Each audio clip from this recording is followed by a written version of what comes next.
families appear a certain way to casual acquaintances. They were the nicest people. They were quiet, but you never, ever know what goes on in a private home when the doors are closed and the lights are out. There's one thing that never changes.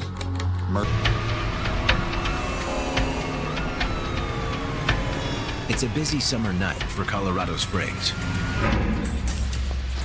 Dispatch to Medic 5. Medic 5, go ahead. 31 traffic.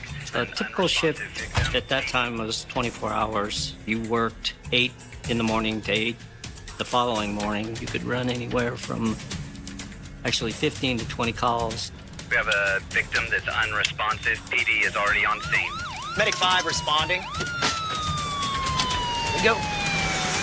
Code 3 at that particular time was urgent. You go as fast as possible, but as safely as you possibly can. EMTs Mark McDonald and Mark Bruning are responding to a call at a residence near Palmer Park on the city's east side. Once we got there, the PD were already on scene, and so our part of our job was to go in and actually assess the patient.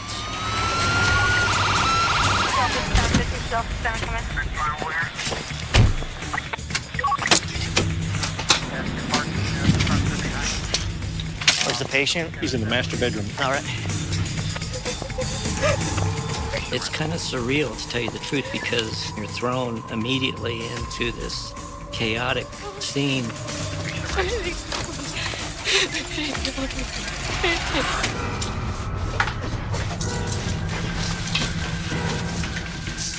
Up here, up here.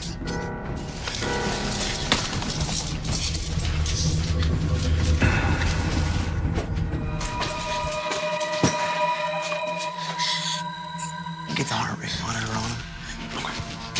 You guys, please. I think it's gonna be okay. But it was pretty well obvious at that time that this gentleman was deceased. Nothing.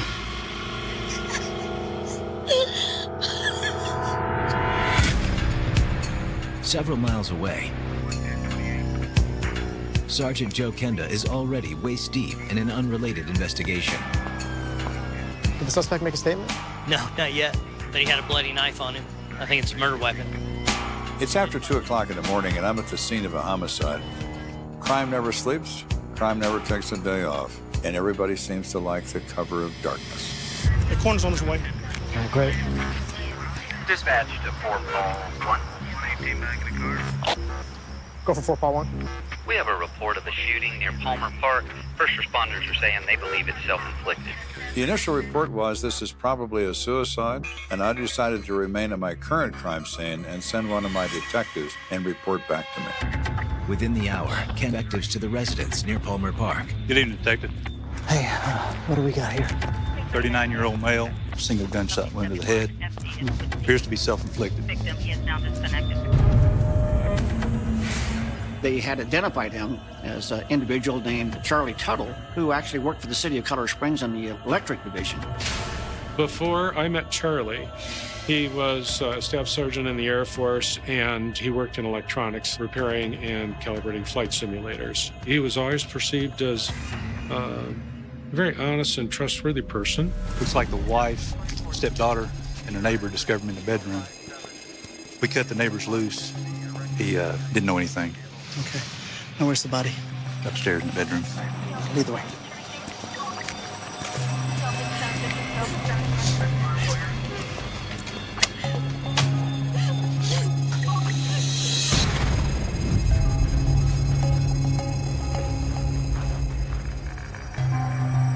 In the master bedroom, Mr. Tuttle is laying face down on the bed.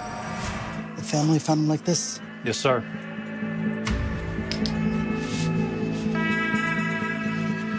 Upon initial examination of the scene, detectives noted that, in fact, the victim still had a .22 caliber in his hand. It looks like somebody kicked the door in. It's apparent that there was forced entry into the room, wherein this person was discovered. This is the only entry into the room. There's a shoe print on the door next to the door handle assembly. Witnesses claim that they broke the door in after they heard the gunshot. We have an individual who was depressed and actually locked himself in the bedroom, climbed into bed, and shot himself. That's a pretty good possibility at this point. To confirm that possibility, investigators need to see if witnesses' stories lead to the same conclusion. Well, let's go talk to the family. If he killed himself, maybe they can tell us why.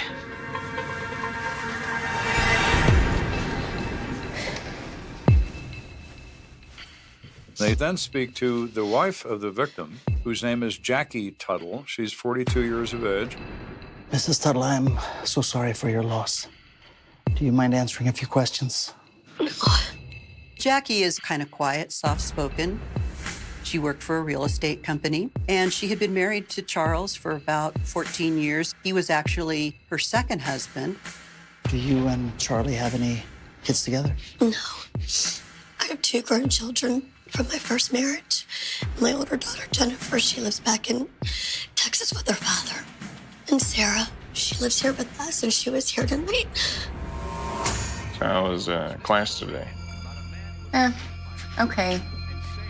My partner called out sick, though. Jackie says, well, it was a nice Friday evening for the family. She had planned a really nice dinner. Well, this looks great. Hope you like it. She had prepared some shrimp cocktail, which is a favorite of her husband's. Oh, babe. Can you give me another?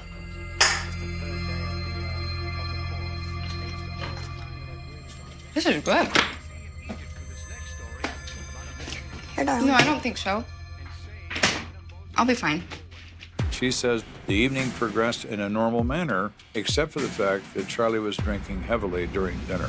Now, how much alcohol did Charlie consume? I don't know, like 10 beers and some whiskey.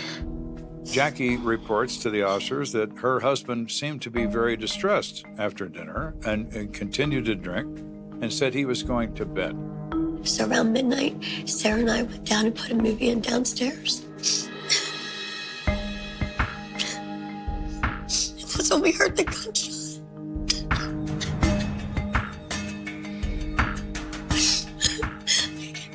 I'm sorry. I can't breathe. I can't. It's okay. Thank you. And that's when she became so distressed and she could not continue conversing with the officers because of her emotional state. Hoping to learn why Charlie was distressed, investigators turned to Jackie's daughter, 19-year-old Sarah Reynolds. Excuse me, Sarah. Do you have a moment to answer a few questions? They ask her to describe the events of the evening, separate from her mother, and she tells precisely the same story. You live here with your mom and Charlie? Yeah. She indicated that she recently moved into her mother's house and was attending the Colorado Beauty College. Mom thought it would be a good idea to live here to save money, which helps. So after dinner, Charlie went to bed, and Mom and I watched a movie in the living room. Please be with me. Be with me, please. And it was about 1:30 when she heard a loud bang. What was that?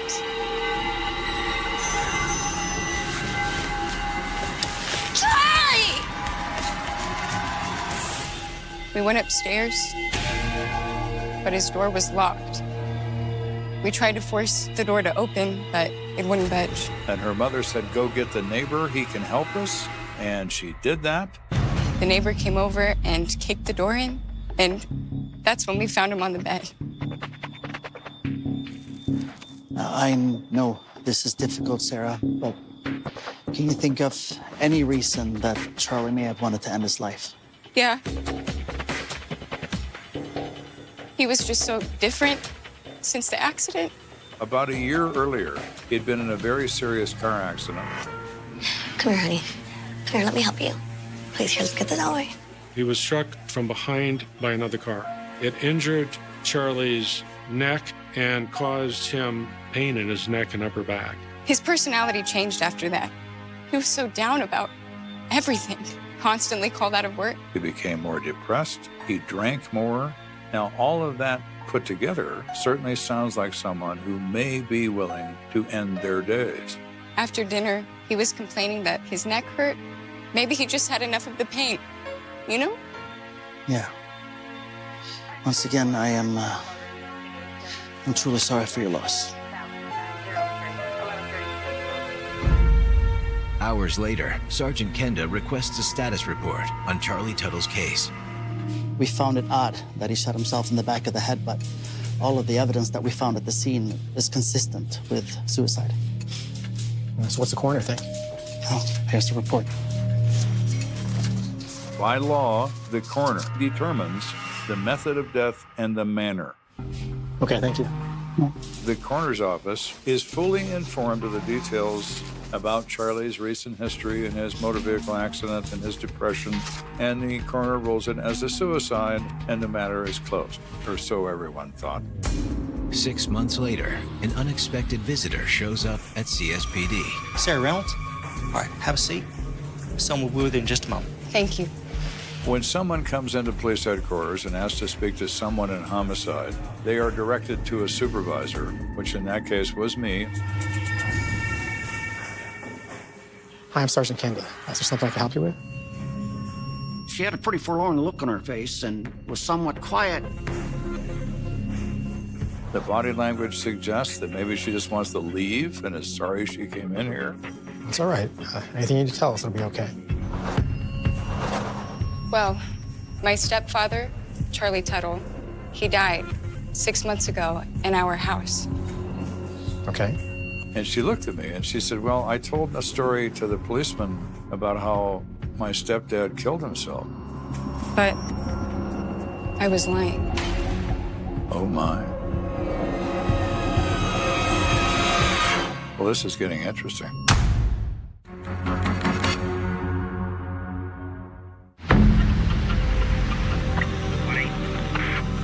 A 39-year-old man named Charlie Tuttle is believed to have shot himself in the privacy of his locked bedroom. Now it's 6 months later, and a young lady has come forward to say she lied, that none of what she said to the police was true. Okay, why don't you just start from the beginning?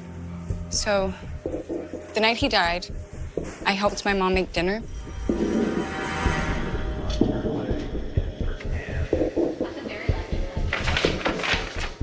Hey, honey, can you grab me the parsley? What's all this? Something special for Charlie. Jackie had actually picked up a bottle of Crown Royal whiskey, some cigars, and a fishing magazine. Wow, Mom. Right? And Sarah thought that was kind of unusual because Jackie and Charlie had been arguing quite a bit lately. And she suspected the marriage was coming to an end. I thought it was her way of showing him she still loved him and wanted to make things work. And then when Charlie came home, he was in such a good mood. Oh, wow. It's not my birthday. No? Oh, are you making your famous meatballs? She said he was quite surprised and happy to see them fixing a nice meal for dinner. And when we sat down to dinner, Mom and Charlie were reminiscing about old times. This looks great.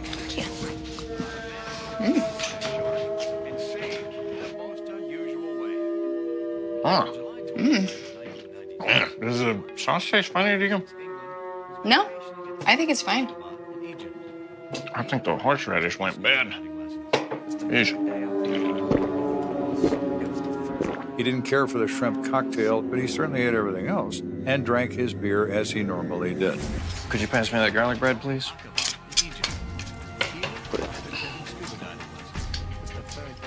We had a really nice evening.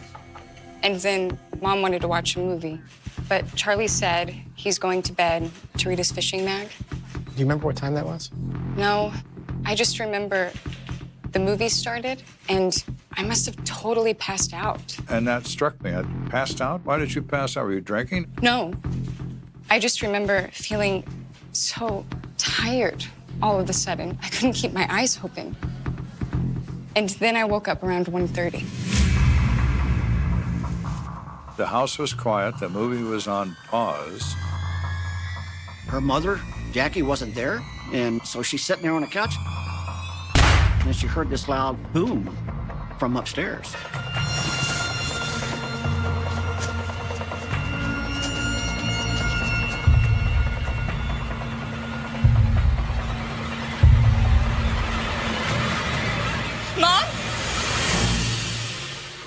Her mother is holding a green bath towel, and protruding from the bath towel is a gun.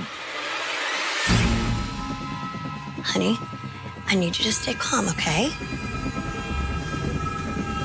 But what did you do? Honey, I did it for his own good. According to Sarah, she says, you know that Charlie's been in a lot of pain, and if anybody asked you, he did it to himself. Now, I need you to take this towel and put it in the basement. Naked.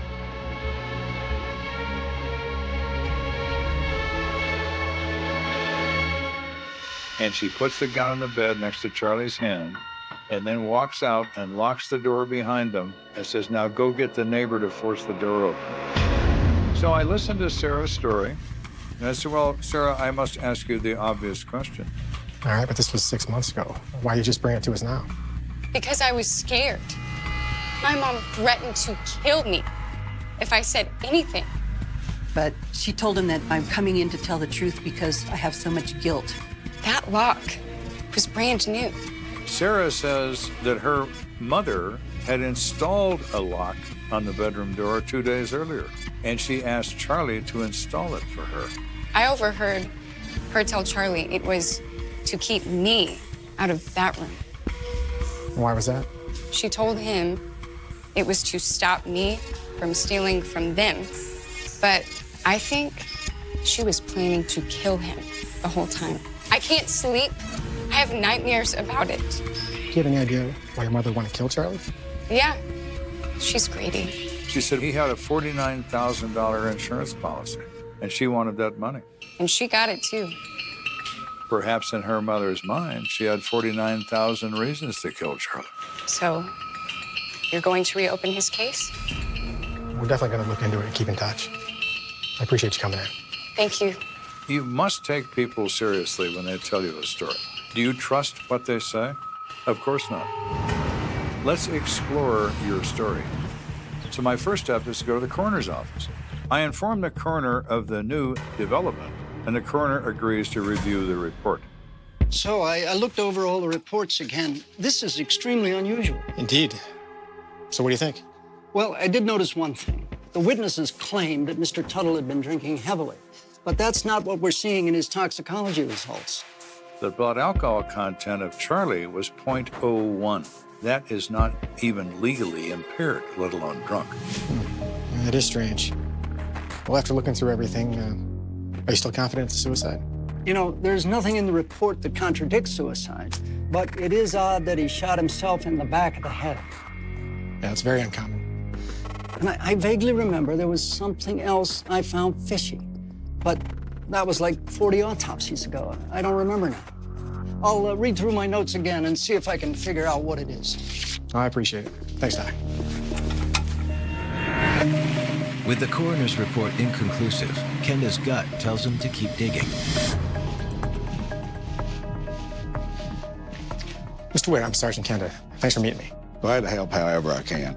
So Joe took an unusual step, and that was to contact the funeral director who embalmed the body of Charlie. I said, well, in my experience, I've seen over 100 gunshot wounds to the head from people who kill themselves. There was something that just wasn't quite right about this one. I actually remember it quite well.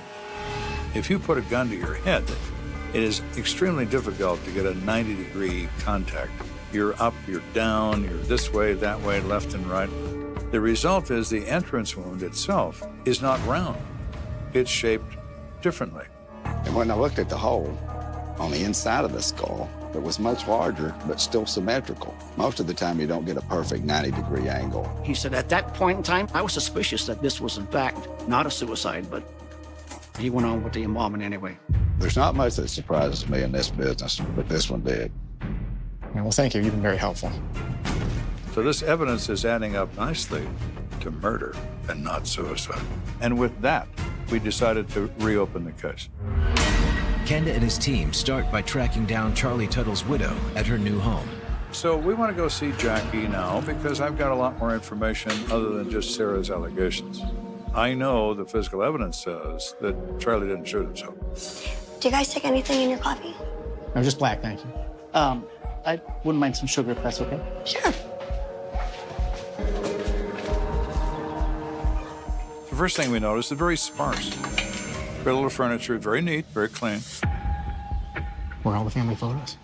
There are no pictures of her husband, almost sterile, if you will. You might think, well, is this person trying to forget what might have happened? It is very odd to have a personal home that contains no evidence of memorabilia of your family. So there's something already quite odd about Jackie. So, what do you guys want to talk about? Well, your daughter Sarah stopped into the precinct. She did? Why? We tell her, your daughter came to report that you killed your husband and swore her to secrecy. She's lying. It's an absolute lie. Now, Mrs. Tuttle, why would your daughter make up a story like that? It's obvious. She wants more money.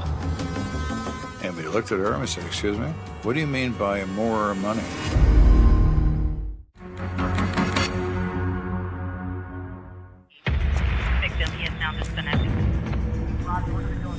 So we're investigating this suicide of Charlie Tuttle, which has now become a homicide based on the physical evidence and based on the fact that the daughter accuses the mother of having committed this murder.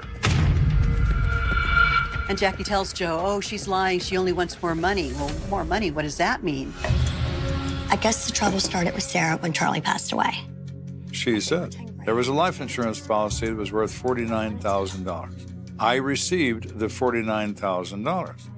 I felt guilty about having all that money. And Sarah, who was a starving beauty college student, had no money. I gave her 10 grand to finish school. I wanted to help her. I wanted her to get on her own 2 feet for once. Sarah was the kind of kid where she'd never really had to go out and earn a living. You know, I guess my daughter's a bit of a sponge. What do you mean? Well, she would take money and live off of it from the guys that she was dating. And then after that, she came and lived with us. And that's when she got Charlie wrapped around her little finger. Really? How so?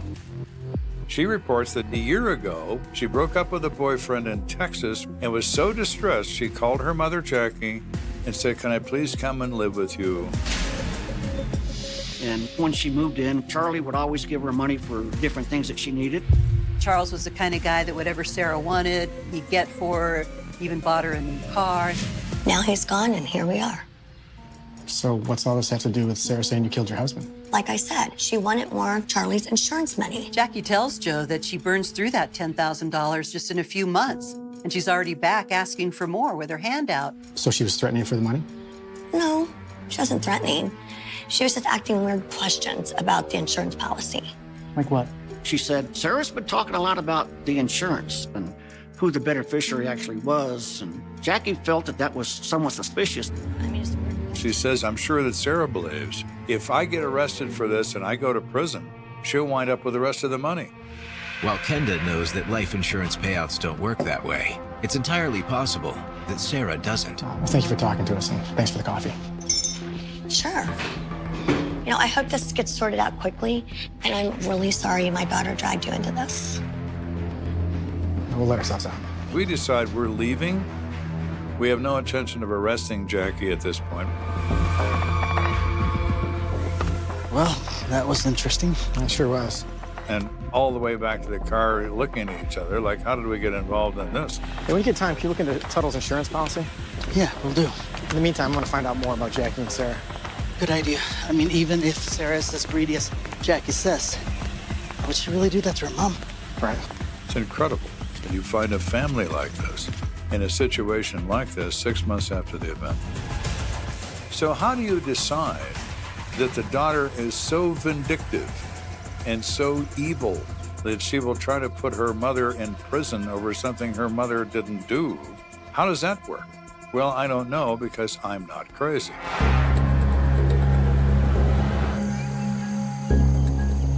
Hoping to learn more about Jackie and Sarah's relationship, Barbara? Kenda's team tracks down someone close to the family.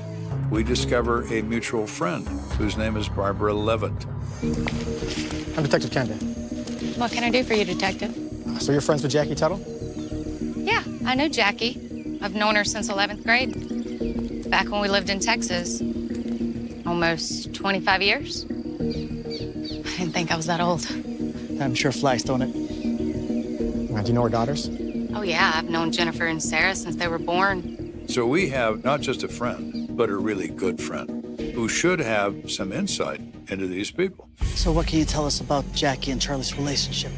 Jackie met Charlie in Texas. She was still married to Edward. She was living in a very contentious relationship with her husband, wanted out of that, and she felt Charlie would be her way out. So Jackie divorced Edward and married Charlie. According to Barbara, Jackie followed her new husband all the way to Colorado Springs. According to Barbara, Jackie fell head over heels in love with Charlie, and on his end, the feeling was mutual. So what happened with the girls? Sarah and Jennifer, right? Those poor girls. They ended up going and staying with their dad. I mean, Sarah took it the hardest. She was only 3 or 4. She just didn't understand. Barbara indicated that Sarah has resented her mother her entire life. You know, here's somebody that's supposed to love you more than anything, and here she is not only leaving the family, but moving far away. She's basically abandoning you. I think that's why Sarah's been a little bit of a troublemaker. What do you mean? You know, psychology. Sarah's childhood's warped her mind. She was always around conflict. You know, first her parents, then Jackie and Charlie. Really? What'd they fight about? Well, they fought about money. A lot of couples fight about money. And I don't mean to speak ill of the dead, but... She said, well, I knew that Charlie was having an affair. An affair? Yeah, he had a girlfriend. Jackie was devastated. So Jackie leaves her husband and her 2 children for the love of her life. And now, the love of her life has a girlfriend. Now that's a motive for murder. So in this investigation of the death of Charlie Tuttle, we've come a long way. And now we learn that there is an affair involved, which really puts the emotions on edge. They had some pretty bad arguments over this woman. Charlie swore he wasn't cheating on her. And why did Jackie think he was having an affair?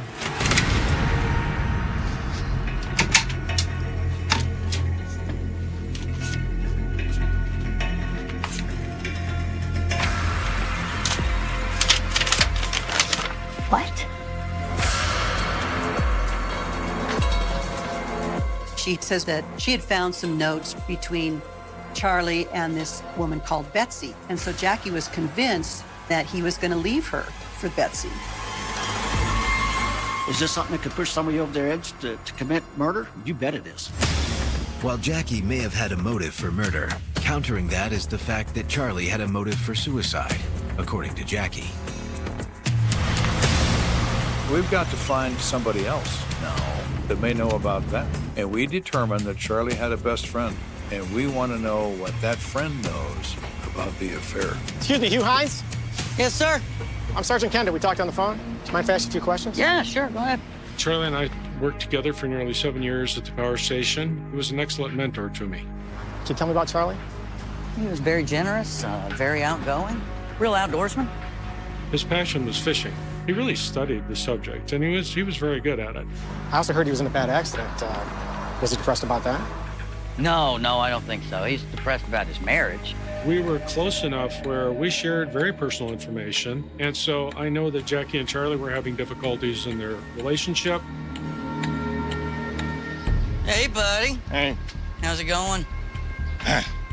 Nice to see Jackie's gonna let you out of the house for a change. Jackie. Yeah? It's a thorn in my side. Uh-oh, what's going on? Well, you know I'm working like a dog, and I work around the clock, and she spends every damn dime I make. And she's spending money I don't even have, bro. Is it getting that bad? Yeah. And I'd like to retire someday. I don't want to work till I'm 100 years old. But she's not having it. Let's go drink some beer and catch some fish. Sounds good. Would you come fishing with me in Alaska? She, according to Charlie, went through money like a machine. The way it seemed to work is that Jackie would take Charlie's paycheck, he would turn it over to her, and then it was just gone. Was Charlie planning on leaving her? Yeah, he was just trying to figure out how to get his retirement funds out first. I'm not sure if these were exactly Charlie's words, but the message was that I have had it. I'm just taking my dog, my guns, and I'm going to Alaska. Alaska? Mm-hmm. Was he going with someone?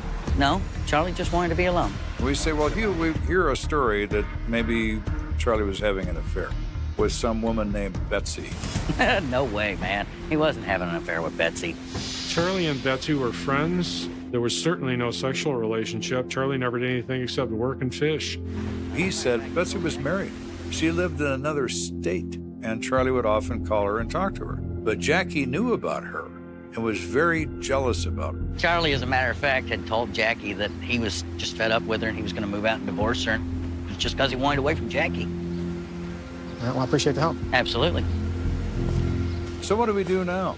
Charlie was apparently planning on leaving his wife and taking his money and going to Alaska. Instead, he winds up with a bullet in his head. All signs point to Jackie. What we need now is the proof. Kenda decides it's time to go back to the very beginning. I want to talk to the first person who entered that home after the shooting. Sarge, Eric Fillmore's here to see you. Come on, have a seat. The neighbor who kicked down Charlie's door. Thanks for coming in. Sure. What can I help you with? Can you walk me through what happened the night Charlie Tuttle died? Okay. Well, I was sleeping and Sarah came over and woke me up. And she said Charlie hurt himself. I was in a fog of sleep, waking up like, what? Basically, she just wanted me to come over and check it out. He goes with her over to the house. Jackie's on her knees in the hallway, crying hysterically. He tries the door. It is, in fact, locked. And then I think she encouraged me, can you break it in? I said, okay. Charlie! No, stay here, stay back. Stay back. At that point, I smelled gun smoke. I could visually see a haze in the room. And then I saw the blood and the gun. I ran downstairs and called 911. It's burned in my brain, I would say. In my mind's eye, I can glimpse the metal of the gun, his head, and the blood. I've got some crime scene photos. Would you mind taking a look at them? Yeah, sure.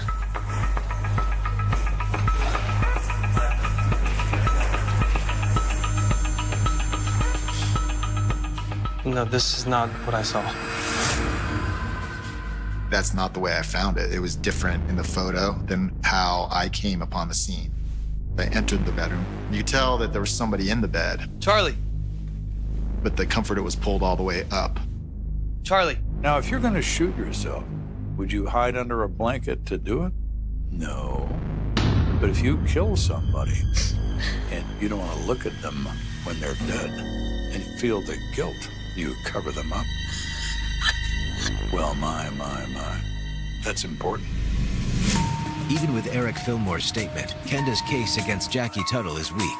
As he's pondering how to strengthen it, a possible solution surfaces. Hey, Sarge, remember when you told me to check into Charlie's insurance policy?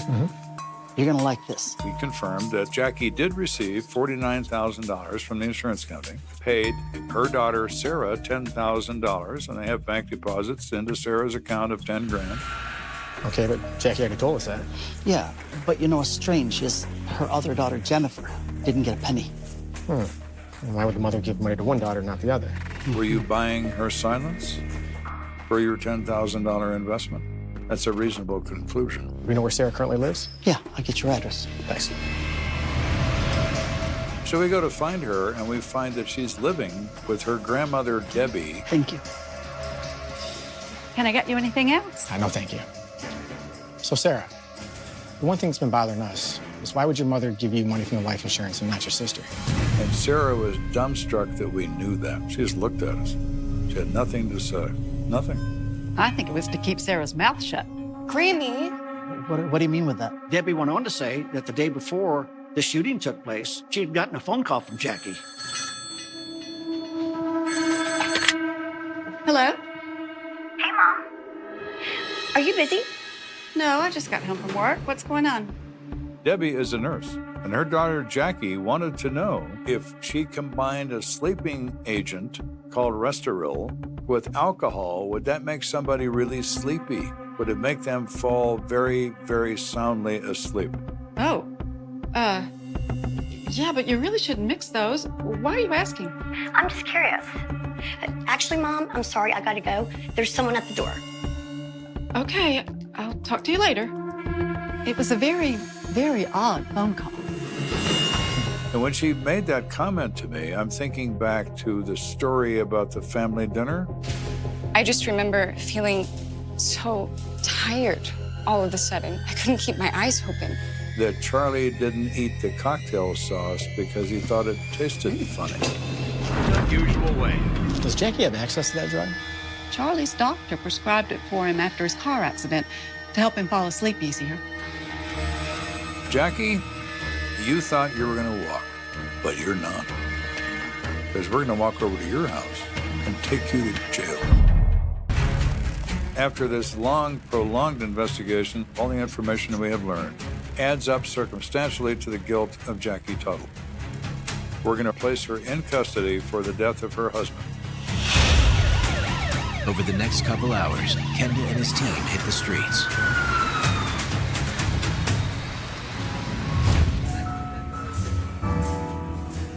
They do find Jackie about 11:30 that night in a local watering hole.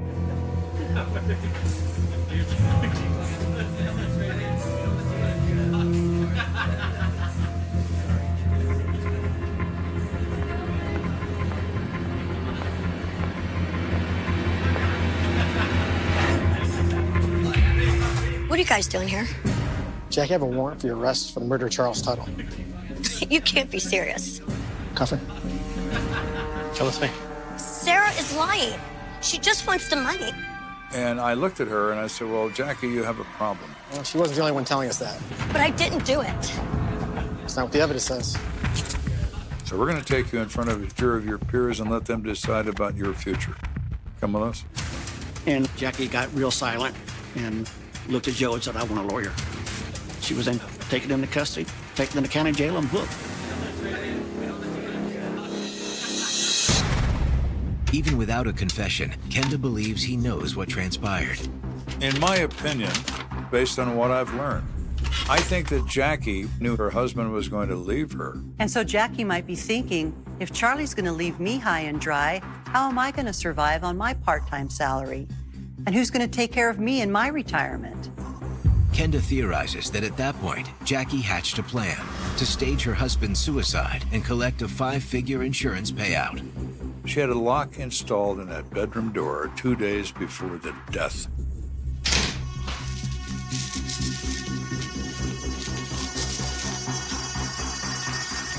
Wow. Looks like you bought out the whole mall. Pretty much. We always need stuff. You know that. Honey, when you have some time, will you install this on our door? Sure, but do we really need this? I'd feel a lot better knowing that Sarah can't get in there and steal anything. Okay. I'll do it later. After my beer. Isn't this cute? Yeah, that's nice. Do we still have the receipt for it? She asked her own mother, the nurse, how to devise some sort of drug to make him fall asleep. But she also needed to drug her daughter so that she wouldn't be able to interfere with her plan. This looks great.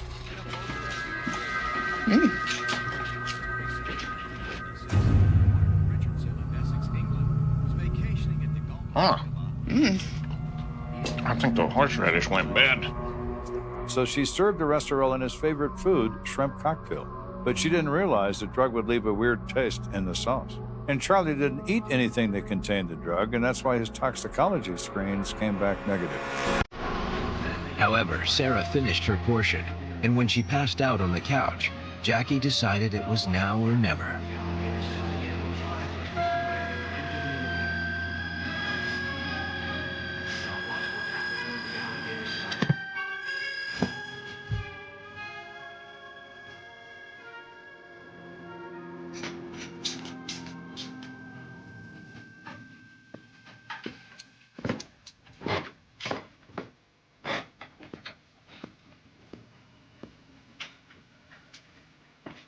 Jackie quietly went up to Charlie's room and grabbed a towel and a handgun.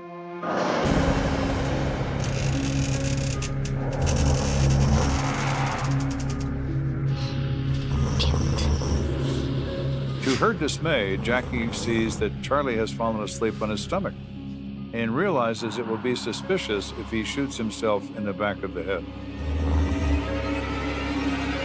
Jackie knows if she tries to roll him over, he might wake up. Then how is she going to explain this gun in her hand?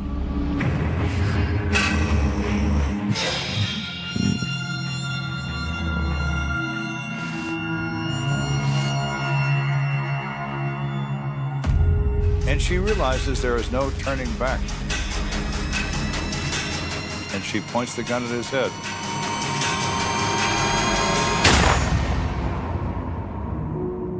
And pulls the trigger. And then she went to work, staging the bedroom to look like a suicide.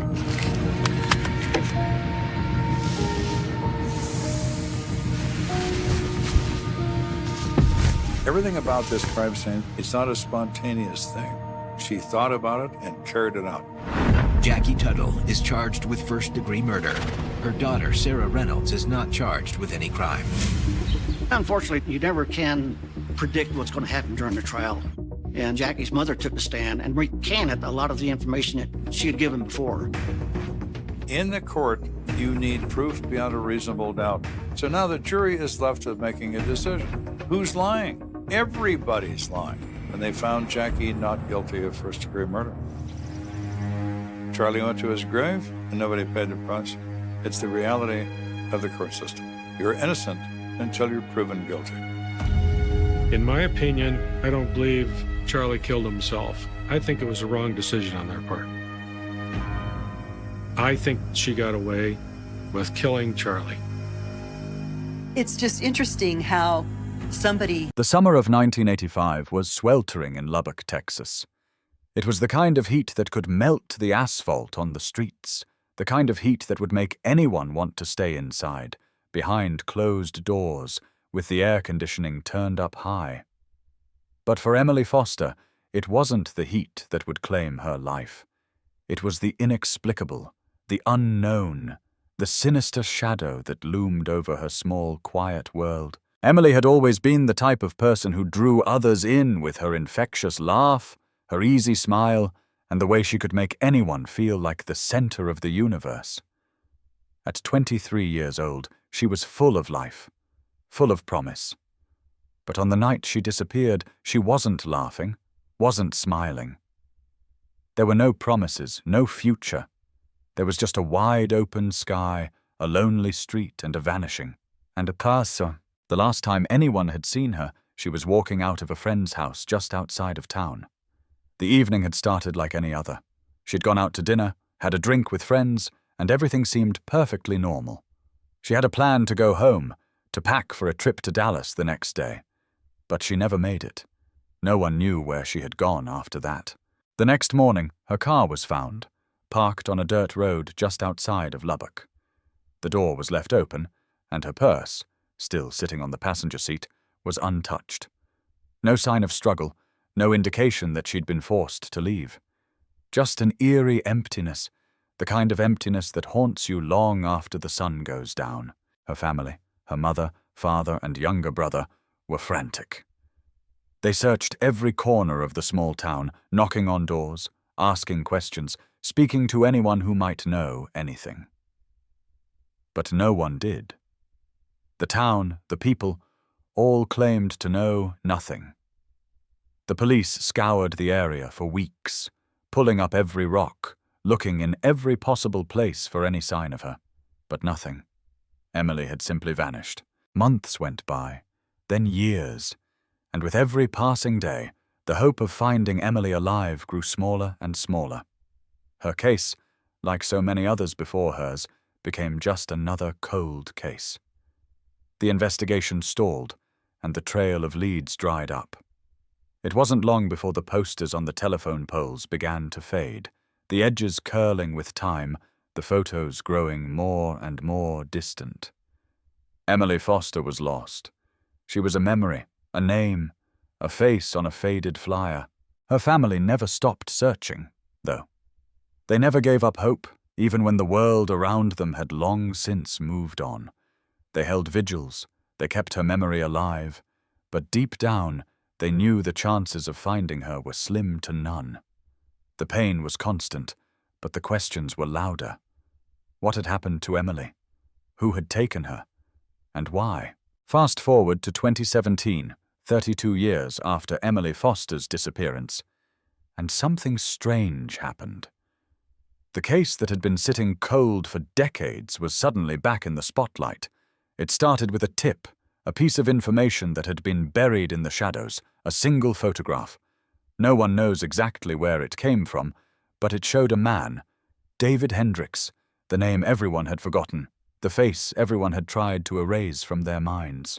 David Hendricks had been a part of Emily's life, a fixture in her social circle. He was someone she had known since high school, someone who had always been a little too eager to help, a little too attentive. But David had disappeared too, just like Emily, just as quietly, just as suddenly. No one had seen or heard from him since the day Emily had vanished. That is, until the photo surfaced. The picture was grainy, taken from a distance, but it was unmistakable. It showed David, standing outside Emily's house the night she disappeared. The image was chilling, not just because of its content, but because of the timing. Why had David been there? What had he been doing? And why had no one ever thought to look at him as a suspect?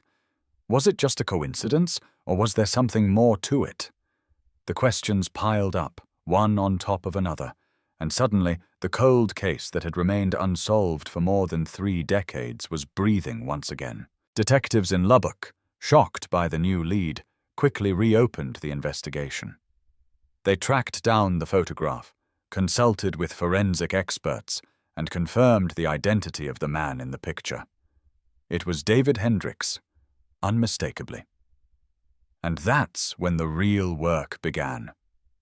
They pulled out the old case files, dusting off the paperwork that had long been forgotten, and started asking the questions that had been ignored for years. David Hendricks, now living in a small town just outside of Lubbock, was no longer the young man he had once been. He was middle-aged, quiet, seemingly ordinary. He had moved on with his life, married, had children, and built a family of his own. But the past never stays buried for long. The authorities traced his movements, his life after Emily's disappearance. There was nothing spectacular, nothing remarkable, just a series of normal, uneventful years. But David had lived under the radar, always just out of reach, just beyond suspicion. Until now. When detectives arrived at his home, they found David sitting on his porch, reading a book, as though nothing had ever changed. They showed him the photograph, and his reaction was immediate. He froze, just for a second. The fear was palpable, even before he spoke. But he quickly composed himself and invited them inside. He denied knowing anything about Emily's disappearance, denied being involved. He claimed to have no knowledge of the night she vanished. He was calm, too calm. But investigators knew better. Something in the way he reacted, something in his eyes, told them that David Hendricks knew far more than he was letting on. They didn't arrest him right away. They wanted to know more. They wanted him to talk, to slip up, to give them a reason to take him into custody. But for now, he was free to go. For now, the investigation was just beginning. The police weren't finished with him, though. They combed through his history, his connections, and his past with Emily. And it was then that the true horror began to unfold. David had been one of the last people to see Emily. In fact, he had offered her a ride that night. She had turned him down, telling him she wanted to walk home. That was the last time anyone had heard from her. But now, new information had come to light, information that made David's actions seem suspicious. Emily had received a phone call just before she left her friend's house, a phone call from someone she had been dating at the time. The timing of that call matched perfectly with the last known sighting of her. Emily had left the house in a hurry, anxious, nervous. She hadn't told anyone where she was going or what she was doing, but it was clear that something had happened. And that's when the investigators uncovered a chilling detail. David had been waiting for her at the end of the street when she left. He had been there, watching her. But why? What was he waiting for? What did he know that everyone else didn't? The more they dug, the more unsettling the details became. Emily had known David. She trusted him. And yet he had been hiding something dark, something that had remained buried for all these years. The man who had once been a trusted friend, a familiar face, was now the prime suspect in one of the most baffling disappearances Lubbock had ever seen. As the days passed after David Hendrick's interview with the police, the sense of unease in Lubbock grew, rippling outward, affecting everyone who had once known Emily. The tight-knit community, which had once held on to the hope that Emily would return, now found itself grappling with a disturbing truth, that one of their own, someone who had been there all along, might have played a role in her disappearance. The police weren't jumping to conclusions. They couldn't afford to. But the pieces were falling into place, one by one, and every new detail made it harder to ignore the reality that David had something to hide. The photograph, taken on the night Emily disappeared, was no longer the only clue they had. They had unearthed other evidence, small details that hadn't seemed important at the time, but now cast David's behavior in a far darker light. A phone call made that evening, tracked and confirmed by phone records, showed that David had been in contact with Emily just hours before she vanished. The call was brief, lasting only a few seconds, but it was crucial. Why had David called her? What had they spoken about? It wasn't a casual conversation, like friends catching up. The call's timing, right before Emily left her friend's house, suggested something more, a final exchange, one that had set the events into motion. But neither David nor anyone else had mentioned it before. It had gone unnoticed, overlooked, until now. The investigators began to question Emily's friends more thoroughly, trying to piece together her final moments, trying to understand what had happened between the phone call and her decision to leave. But the answers they received only raised more questions. Emily had been uneasy, almost frantic before she left. According to her friends, she had said she was going to meet someone. But who? No one knew. And then there was David. He had never told anyone about the phone call or the meeting he had supposedly arranged with her. Why hadn't he mentioned it? Why had he left out such an important detail? The more they uncovered, the more unsettling it became.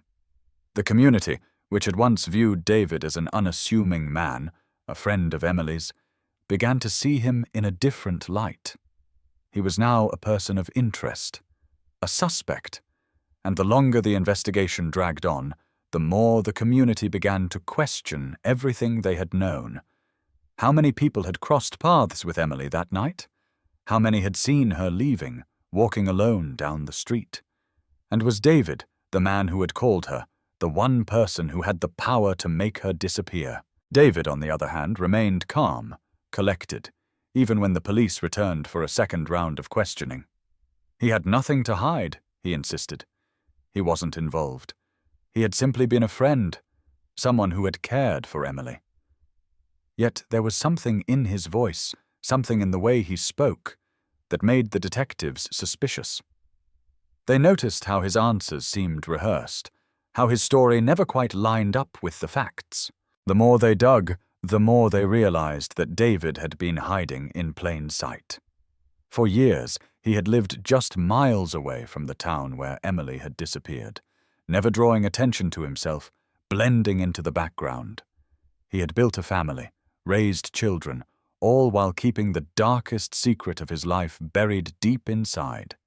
He had managed to remain unnoticed, despite the whispers, the doubts, and the lingering questions about Emily's disappearance. But now, in 2017, the walls were closing in on him. The truth was coming to light, piece by piece, and as each new revelation unfolded, it became clearer that David had been involved in something much darker than anyone could have imagined. Emily had not just vanished, she had been taken, and David Hendricks had been the one to take her. The police weren't ready to make an arrest just yet, but they knew they had to act quickly. The pressure was mounting, and the community was growing restless. Emily's family had waited decades for answers, and now they were finally within reach. But would they get the closure they had been desperately seeking? Or would the truth, once uncovered, be more horrifying than they could have ever imagined? Then, just as things began to intensify, a breakthrough came from an unlikely source. A former acquaintance of David's, a man who had once worked with him at a local factory, reached out to the authorities. He had kept quiet for years, unsure of what to make of what he had seen all those years ago. But with the reopening of the case, something inside him snapped. He couldn't stay silent any longer. The man revealed that he had seen David on the night Emily disappeared, just hours before she vanished. He had been at a bar with David, and according to his account, David had been acting strangely. He had been unusually quiet, tense, and seemed to be waiting for something. The acquaintance didn't think much of it at the time, but now, in hindsight, the timing was chilling. David had left the bar early that night, just as Emily was expected to be walking home. The acquaintance didn't think it was relevant then, but now it was clear. David had been waiting for Emily. The tip was a game changer. It was the missing piece of the puzzle, the one detail that tied everything together. David had been in Lubbock the night Emily disappeared, and now it seemed that he had been waiting for her, following her, and perhaps even planning what was to come. What had once been a vague suspicion was now a cold, hard fact. With this new information, the police were able to secure a warrant for David's arrest. They moved swiftly, gathering their evidence, preparing for the moment when they would confront him. They knew this wasn't just a simple case of missing persons anymore. This was something far darker.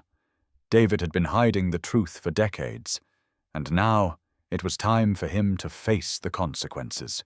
David Hendricks was arrested at his home in the early hours of the morning. He was calm when they arrived, almost eerily so, but the fear in his eyes couldn't be hidden. It was the look of a man who knew the end was near. He was taken into custody, his life as he knew it coming to a screeching halt. The arrest sent shockwaves through the community. Emily's family, who had waited so long for this moment, were both relieved and devastated. They had finally gotten the answers they had sought for all these years, but the truth was not what they had hoped for. The man who had once been a friend, a familiar face, had been the one to take their daughter, their sister, their friend. The man they had trusted had stolen their peace, their closure, and their happiness. David's arrest was just the beginning. The trial would be the next stage in the long road to justice. But even as the wheels of the legal system turned, the question remained. Why? Why had David done it? What had driven him to destroy so many lives, to tear apart a community, all for something that was still so unclear? What was the truth behind the quiet, unassuming man who had once been Emily's friend? The answers would come, but they wouldn't come easily. The case had only just begun, and the community of Lubbock would have to face a truth far more chilling than they had ever imagined. The cold case that had haunted them for decades was now a nightmare that they couldn't escape. And the consequences of what had happened that fateful night in 1985 would reverberate through the years to come. David Hendricks was officially charged with the abduction and murder of Emily Foster just weeks after his arrest. But the shockwaves had already reverberated far beyond the small town of Lubbock, Texas. The community that had once trusted him, that had considered him a familiar face in the crowd, now found itself grappling with the unimaginable. The man they had known for years, the man who had once been a trusted friend of Emily, was the person who had taken her away. The man they had never suspected was now the monster they had feared all along. But even as the police tightened their grip on David, as the courtroom battle loomed in the distance, one question still hung in the air, unanswered and unnerving. Why? Why had David done it? Why had he, a man who had built a life, raised a family, and lived under the radar for decades, suddenly chosen to act on this dark impulse? Was there a single trigger, one defining moment when everything went wrong? Or had this been a calculated plan, carefully executed over years of silence? The answers would not come easily, and with every passing day, the public grew more and more desperate for them. The trial was scheduled to begin in the fall of 2017, but the months leading up to it were filled with tense anticipation, both from the victim's family and the community at large. For the Fosters, the wait was unbearable. They had spent years praying for closure, hoping that one day they would find out what had happened to their daughter, their sister. Now the person who had torn their lives apart was finally in custody, but the truth that they had been longing for was still elusive. David's silence only deepened the mystery. His legal team quickly issued statements claiming his innocence. They argued that the evidence was circumstantial, that the photograph wasn't enough to prove guilt, that the sudden resurfacing of old memories and tips didn't make him the man who had taken Emily. But despite these assertions, the evidence continued to stack up against him. The phone call, the strange behavior the night she disappeared, the fact that he had been at the bar, alone, waiting for something, the damning photograph of him outside Emily's home. The turning point came when the investigators uncovered something unexpected. A confession. A cryptic, half-hearted statement made by David himself years earlier.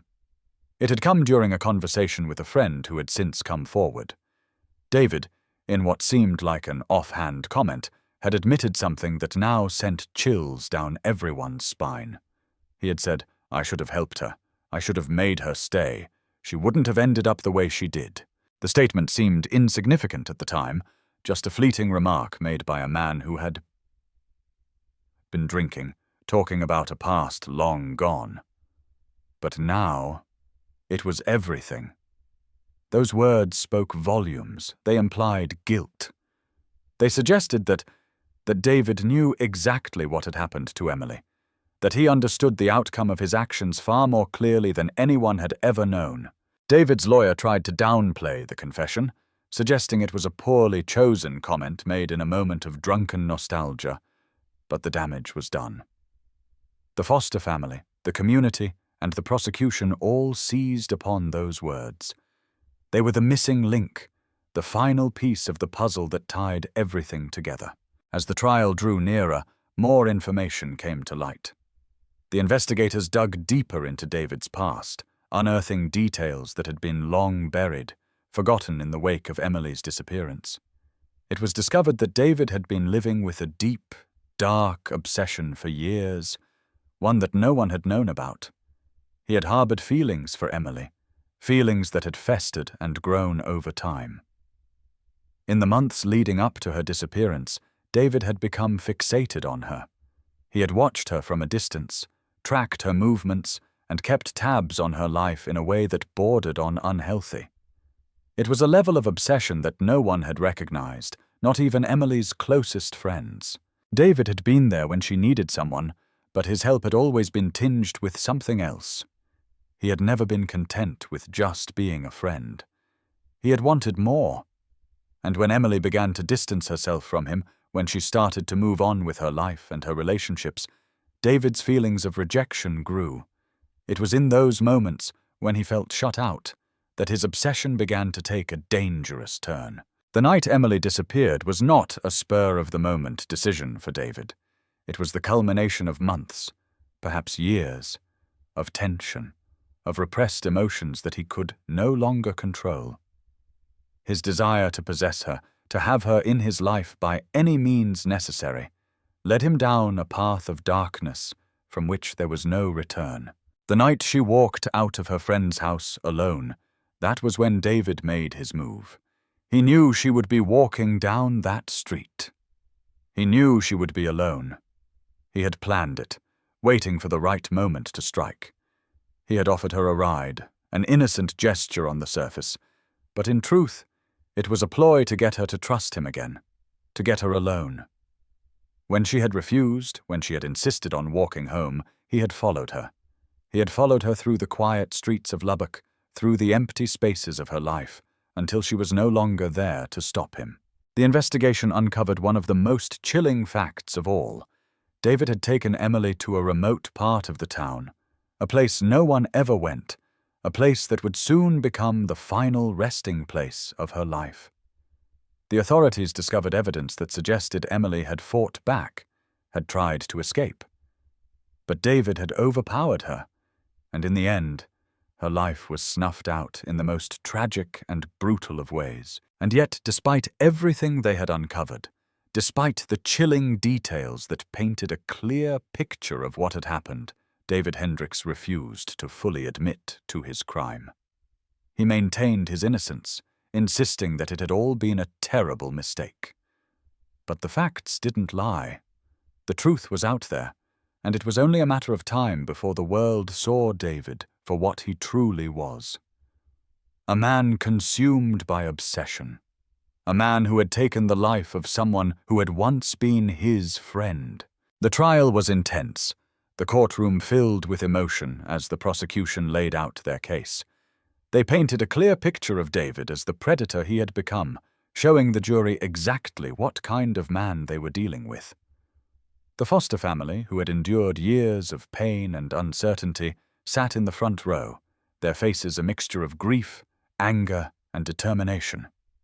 They had finally found the man who had taken their daughter, but no verdict could ever bring her back. As the trial moved forward, it became evident that David Hendricks' obsession with Emily had been the driving force behind the tragedy. But the deeper question, the one that had plagued the community for years, still lingered. What was it that had pushed him to take that final, irreversible step? What was it that had turned a once kind friend into a cold-blooded killer? For the foster family, the answer wasn't just about understanding David's motives.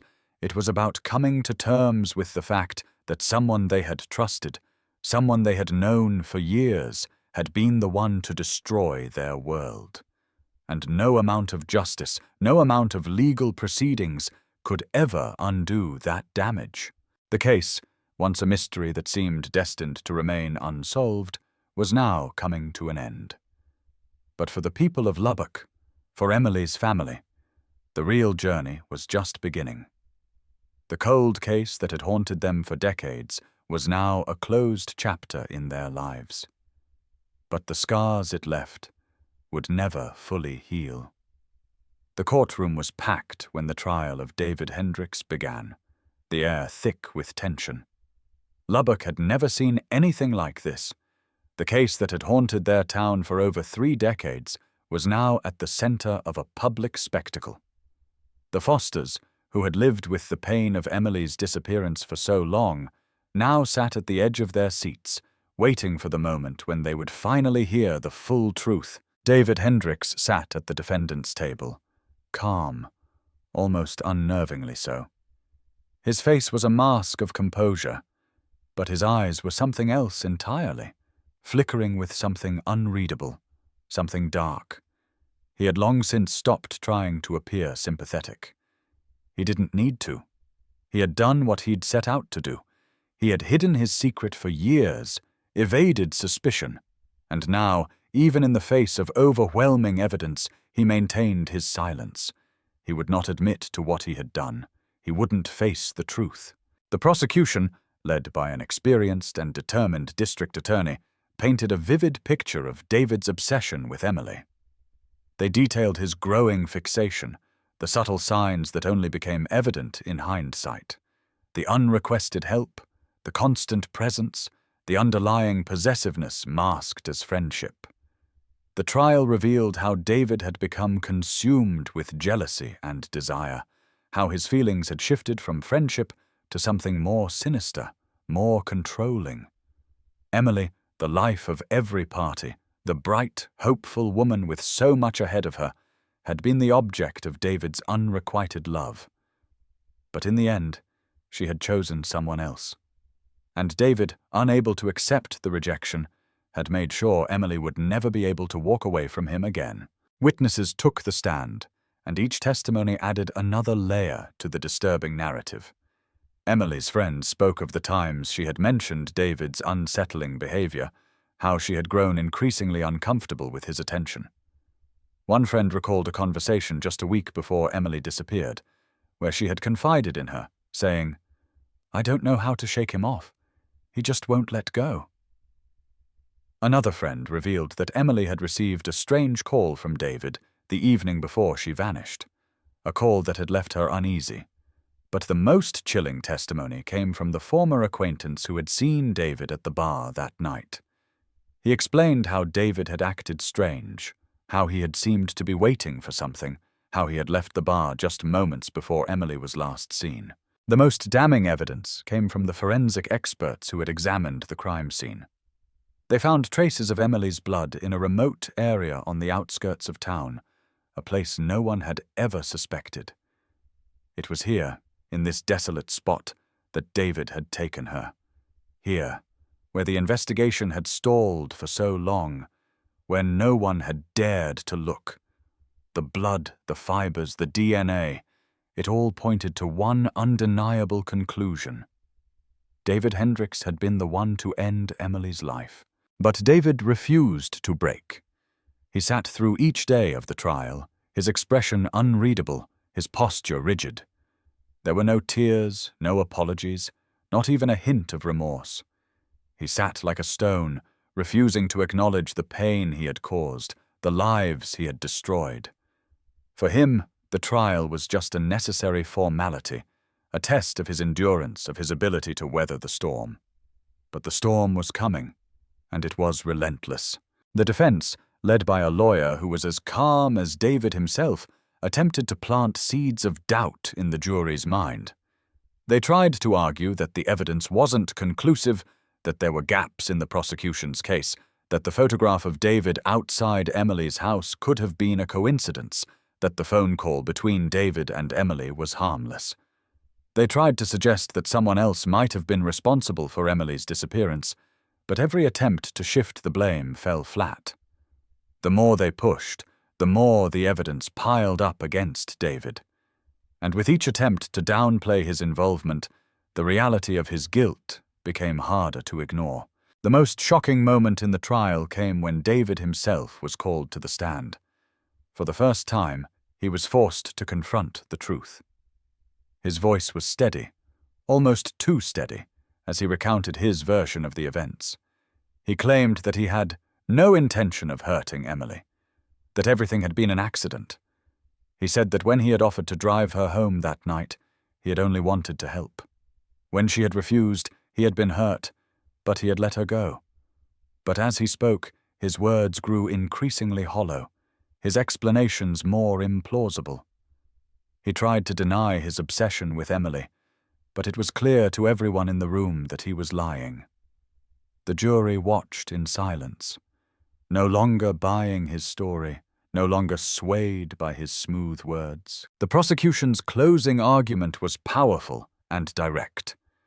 They spoke of the years of pain the Foster family had endured, of the hope that had been crushed, and of the justice that was now long overdue. They painted a picture of a man who had stalked, manipulated, and ultimately killed the woman he had once claimed to love. They reminded the jury that this was not a moment of passion, but of cold calculation, that David had planned every step, every movement, leading to the moment when Emily had become his victim. And they made it clear that David Hendricks had used his position in Emily's life to betray her in the worst way imaginable. Finally, the defense rested their case. And then, it was time for the jury to deliberate. The room fell into an uneasy silence as the jurors left to make their decision. The Fosters sat together, their hands tightly clasped, their hearts heavy with anticipation. They had been waiting for so long for this moment, but now that it had come, it felt unreal. They had spent decades wondering what had happened to their daughter, to their sister, to the person they had lost without explanation. And now, the person responsible for her death was sitting just feet away from them, his fate hanging in the balance.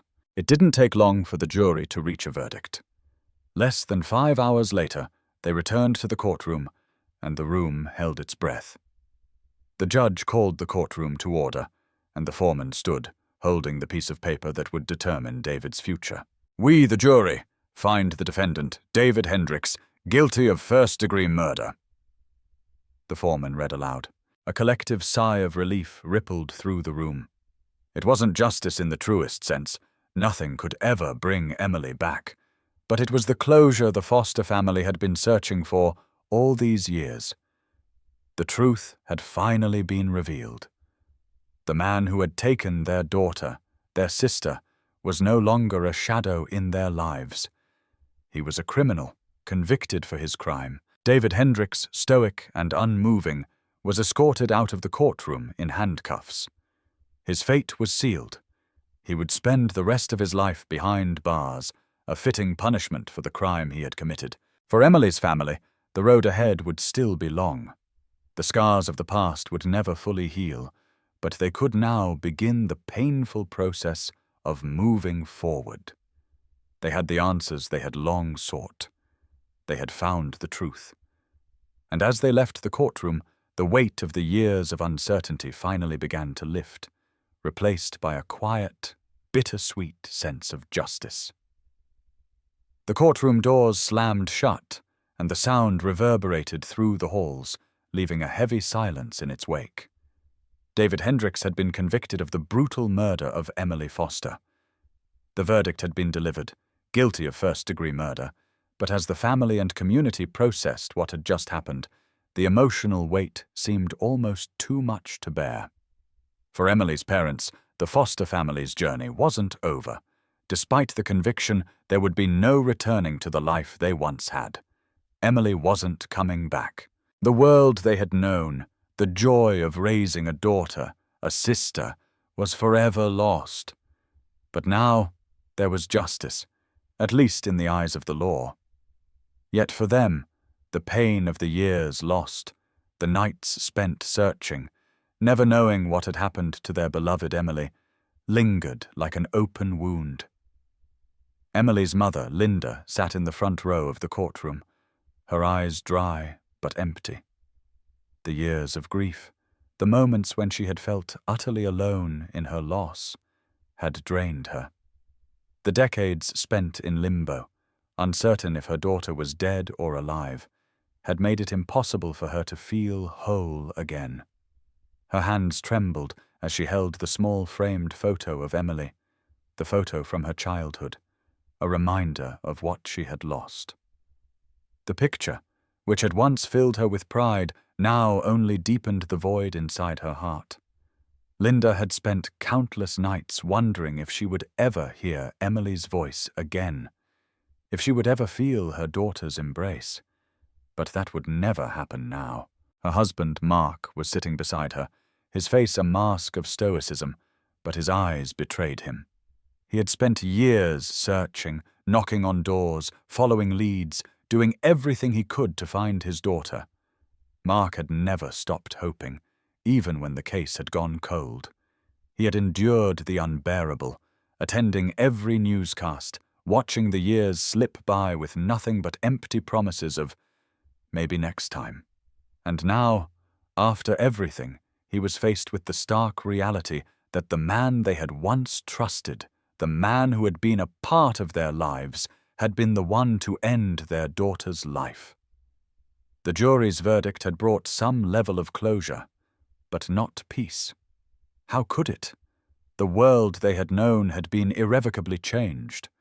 David's betrayal had shattered everything they had believed about their world, about the people they had known. David was guilty. There was no escaping that fact. But now, Linda and Mark were left to ask themselves a haunting question.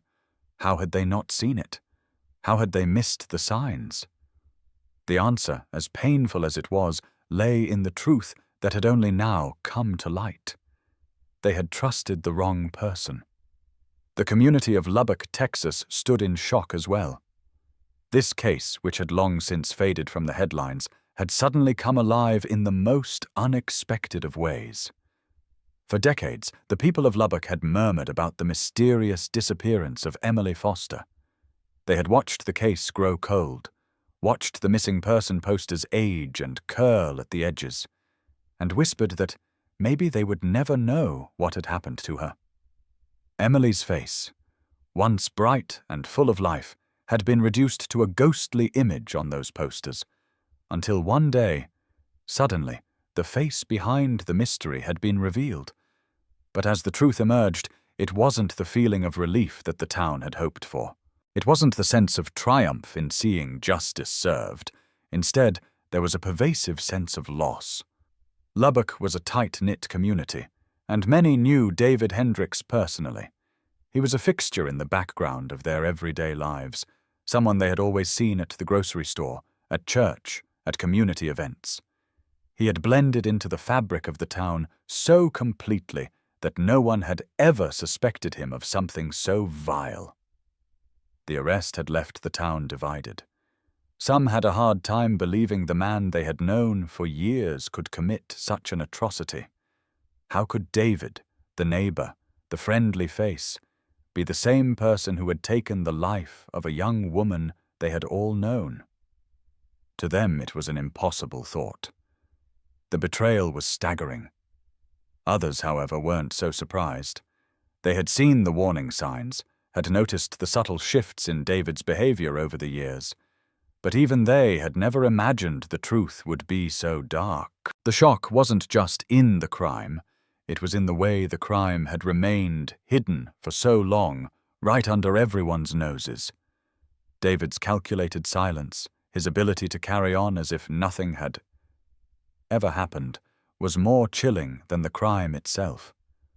How had he lived with himself for all these years? As David sat in his prison cell, awaiting his sentencing, the ripple effects of his actions spread further. Emily's case had forced the community to confront its darkest fears, that those closest to us can harbor the greatest secrets, and that people are not always who they seem. But it wasn't just Lubbock that had been shaken. Across the country, other families began to look inward, asking the same questions. Could it happen here? Could someone we know be hiding a dark past? In the months that followed, the town of Lubbock tried to heal, but it wasn't an easy process. People had been forced to reevaluate the nature of their relationships, to rethink the way they viewed the people around them. David Hendricks had been a friend, a neighbor, someone who had been part of their lives, and yet he had concealed a darkness that no one had seen coming. His presence in the community had been a lie that had gone unnoticed for years. Emily's family, though deeply affected, began to find a sense of resolution. They took the time to honor their daughter's memory, to make sure that her life was remembered for the light she had brought into their world, not just for the tragic way she had been taken from them. The Fosters started a foundation in Emily's name, dedicated to missing persons and the families who never stop searching for answers. It wasn't just about Emily anymore. It was about giving a voice to those who were still out there, still waiting to be found. It was about making sure that no one would forget the lessons they had learned the hard way, that time and memory could slip away, but justice should never be forgotten. Though the sentence was handed down months later, life imprisonment without the possibility of parole, it was far from the end of the story. The pain, the unanswered questions, the emotional scars left by David's betrayal and Emily's tragic death would never truly fade. Emily's life had been stolen in a moment of madness, and no amount of prison time could ever restore what had been lost. But Emily's legacy lived on in the hearts of those who loved her. The Fosters carried her memory with them every day, and the community of Lubbock, forever changed by the events, began to rebuild, a little stronger and a little wiser. They would never forget what happened. They couldn't. As for David Hendricks, locked away in prison for the rest of his days, the question that haunted him now was the same one that had haunted the Foster family all those years. Why? Why had he done it? Why had he let obsession blind him to everything he had once known? The answer, buried deep within him, would never be shared with the world. But for Emily, her name would never be forgotten. she would forever be remembered not as a victim, but as the spark that lit a fire of justice, that finally brought the truth into the light. The case was closed, but the ripples of Emily Foster's life would continue to shape the future. She had been taken too soon, but her legacy had only just begun. This concludes the case of Emily Foster. But even as the chapters of her story are written, the echoes of what transpired in Lubbock, Texas, linger, reminding us all of the dangers that can hide in plain sight. Months passed since the trial, and yet the shadow of Emily Foster's death hung over the town of Lubbock, Texas, as though it could never truly escape. Though the gavel had fallen, though David Hendricks had been sentenced to life imprisonment, the community, still bruised by the revelation of his crimes, was left to rebuild itself in the wake of an unimaginable betrayal. For Linda and Mark Foster, Emily's parents, the process of healing was anything but simple. They had spent decades gripped by the unknown, their lives consumed by the fear and sorrow of not knowing what had happened to their daughter. But the verdict, while giving them a sense of closure, also left a new void. There was a hollowness now that couldn't be filled by a guilty verdict or prison time. Their daughter was still gone. Emily's absence, so painfully acute, gnawed at them every waking moment. Justice had been served, but justice couldn't bring her back. The Fosters had been living with their grief for so long that even the smallest change felt monumental. The house they had once shared with Emily, full of laughter, of hopes for the future, was now eerily quiet. Linda had been forced to move some of her daughter's belongings out of sight, unable to bear the sight of the empty spaces. Each piece of Emily's life, her clothes, her books, the little trinkets she'd collected over the years, had been left behind, untouched for months after her disappearance. These items, once treasures, now felt like painful reminders of everything that had been stolen from them. Mark, on the other hand, found solace in the foundation they had set up in Emily's name. The organization, dedicated to raising awareness for missing persons and supporting families of those still lost, became the cornerstone of his existence.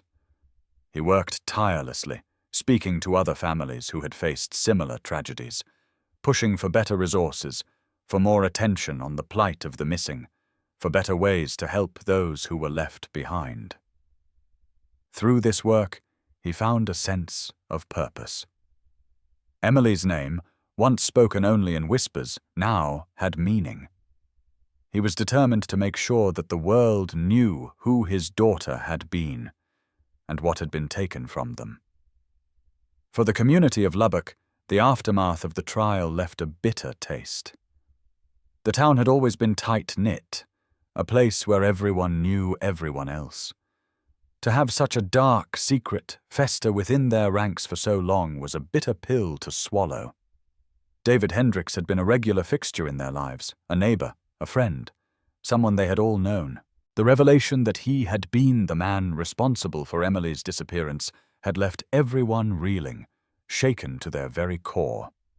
Many struggled to reconcile the man they had known with the monster he had become in the courtroom. How had they missed the signs? How had they failed to see what was hiding in plain sight?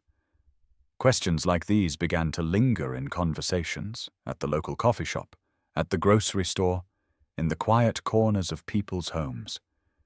They spoke in hushed tones, unsure of how to move forward, unsure of how to forgive themselves for not recognizing the threat that had been right there, all along.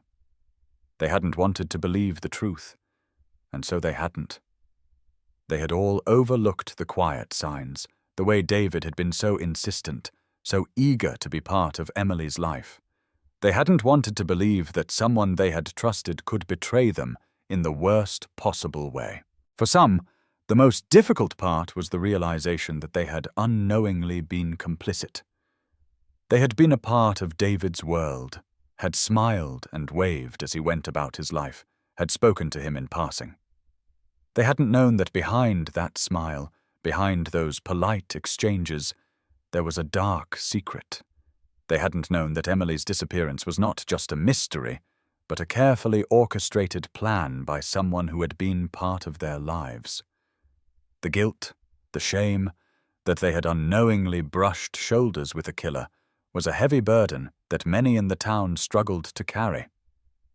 As the months turned into years, the Fosters began to feel the ripple effects of their grief slowly fading, replaced by something else: acceptance.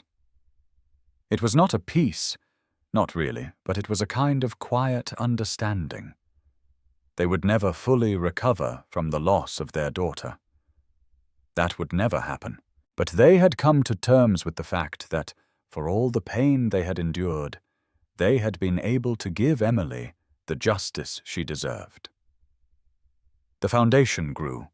What had started as a small, personal effort grew into something much larger, more impactful. Families reached out to the Fosters, and Mark spoke at conferences, at schools, at rallies.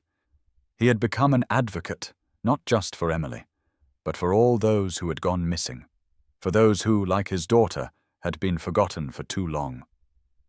He found purpose in honoring her name, even if she wasn't there to see the work being done in her memory. Linda, while still carrying the weight of her grief, slowly began to find her own way forward. She kept a small, intimate memorial for Emily in her home, a space where she could reflect on the life her daughter had lived. She hung the photos, the drawings, the mementos of Emily's childhood that had once been a part of the joyful chaos in their home. She would often sit in that room, alone with the memories, letting them wash over her like a wave. It wasn't easy, but it was a part of the healing process, the quiet mourning that would never truly end.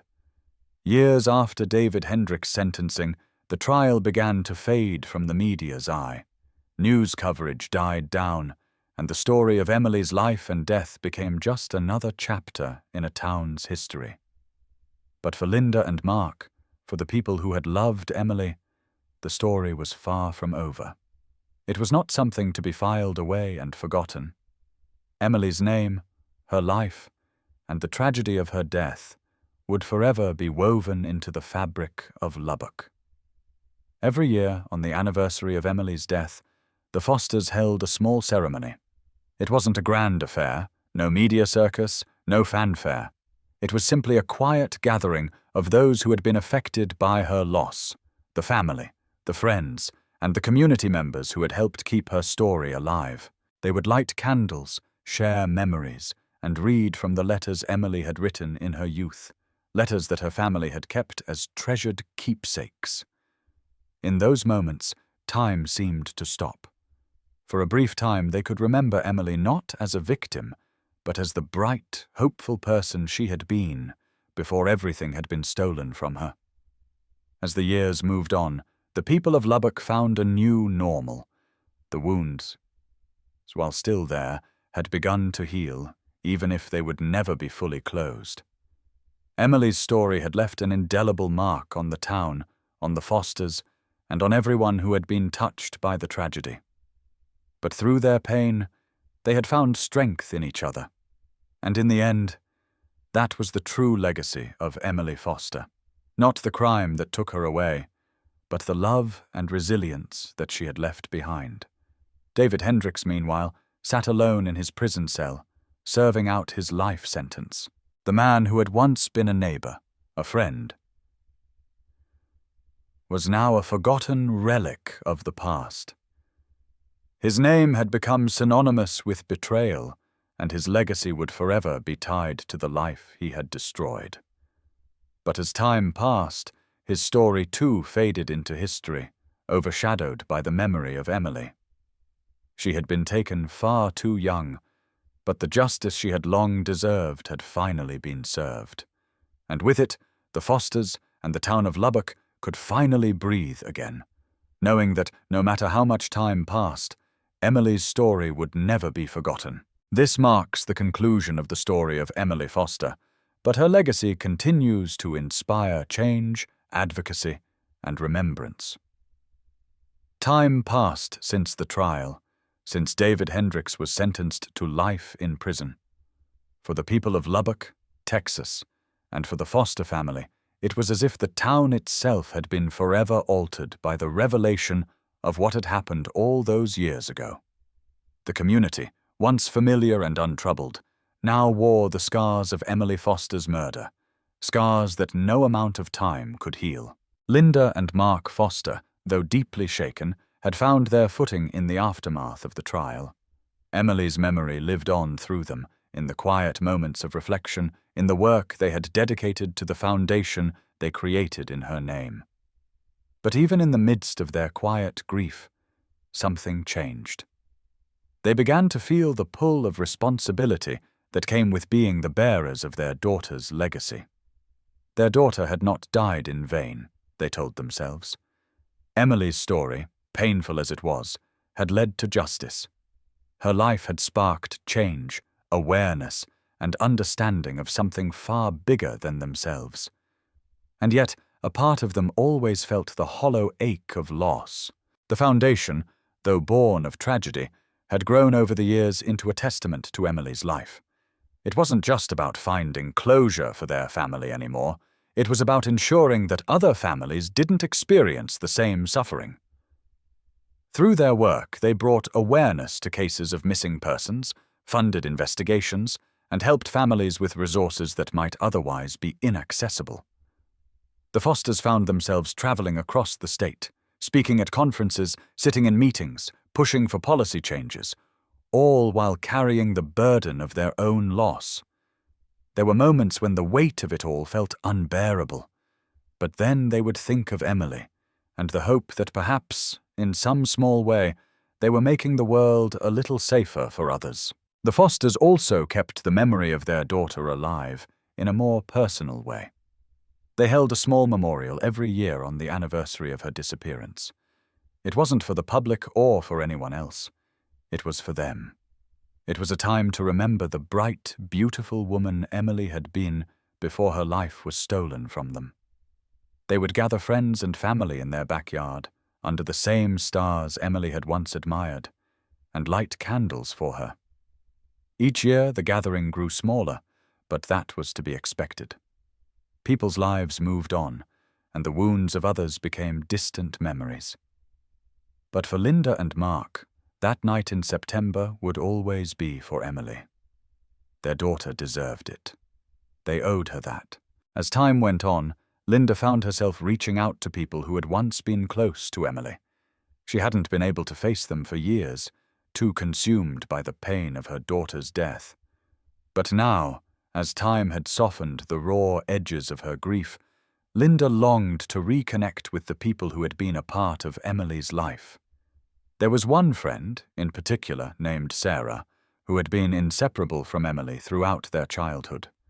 They had drifted apart after Emily's disappearance, each of them struggling in their own way with the tragedy, but now Linda thought it was time to reconnect. The meeting, though emotional, was cathartic for both of them. Sarah had carried her own guilt, wondering if there was something more she could have done. She had often wondered, in the quietest hours of the night, whether she had missed the signs. But now they could share their grief, their memories, and their anger together. Linda and Sarah spoke of Emily, of the times they had shared, of the person she had been. It was a reminder that Emily was more than the victim of a heinous crime. She had been a person with dreams, with love to give, with a future ahead of her. They laughed, cried, and remembered their daughter, keeping her alive through their stories. While the Fosters were finding their way forward, Lubbock, as a whole, struggled to move on. The town, which had once seemed so warm and familiar, now felt fractured. The murder of one of their own, by someone they had trusted, left a deep scar. The townspeople were forced to confront uncomfortable truths about the nature of evil and how easily it could blend in. They began to question their perceptions of others, wonder if someone they knew was hiding something darker, and search for the signs they had missed. David Hendricks, once a trusted member of the community, had been a predator in their midst, and now they were left grappling with that truth. In the months following David's conviction, the town became quieter. The local businesses, once bustling with conversation, now seemed to hum with an undercurrent of unease. People spoke less freely about their personal lives, and the old familiar faces on the streets were often accompanied by nervous glances, as if no one really knew who anyone was anymore. The town felt like a ghost of its former self, its innocence shattered, its identity changed forever. The murder had not just destroyed a life, it had destroyed the sense of safety that had existed in Lubbock. The realization that someone so familiar, someone who had been so close to them all, could have been responsible for such horror was an impossible pill to swallow. It wasn't just Lubbock, though.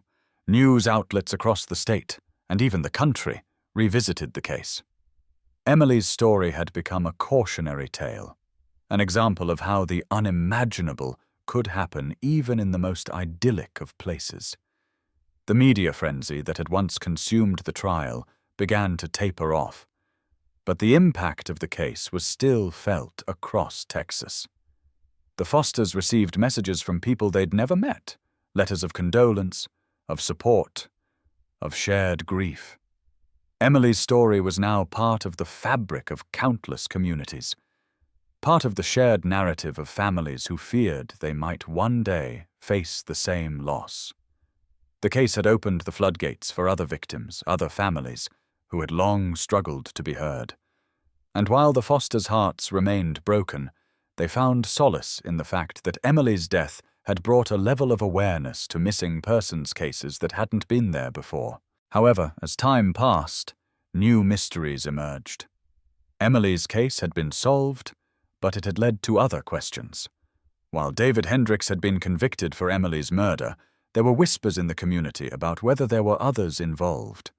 There were rumors of complicity, of people who might have known more than they had let on. The authorities had continued to investigate, but no other charges had been brought. David, for his part, had never confessed to anything more than his involvement in Emily's death. He had remained tight-lipped about the details, about his motives, about everything. His silence, however, only fueled speculation, and the town's unease deepened. The Fosters, for their part, refused to entertain the rumors. They had been through enough. They had fought long and hard to find the man who had killed their daughter, and they had won. They didn't need to dive deeper into the muck of speculation. They had found justice for Emily. That was enough. But for the people of Lubbock, and for the family of Emily Foster, the scars remained. David Hendricks was behind bars, but the damage he had caused to the community, to the Fosters, and to the legacy of Emily would never fully heal. The town had learned a harsh truth, that evil could hide in plain sight, that people who seemed to be harmless, even friendly, could carry a darkness inside them. And the price of not seeing the signs had been too high. As the years passed, Emily's story was memorialized in the hearts of those who had loved her. Her name became synonymous with courage and strength as Linda and Mark continued their work, telling Emily's story, making sure no one would ever forget her. The darkness that had shrouded her death remained, but so did the light of her life, of her laughter, her kindness, and the love she had given to those who had truly known her. The Fosters would never forget the girl they had lost. But in the end, it was that love, the enduring, unbreakable love they had for their daughter, that kept Emily alive, even in the face of overwhelming tragedy. This concludes the story of Emily Foster, whose legacy continues to shine through the work of her family and the lives she touched.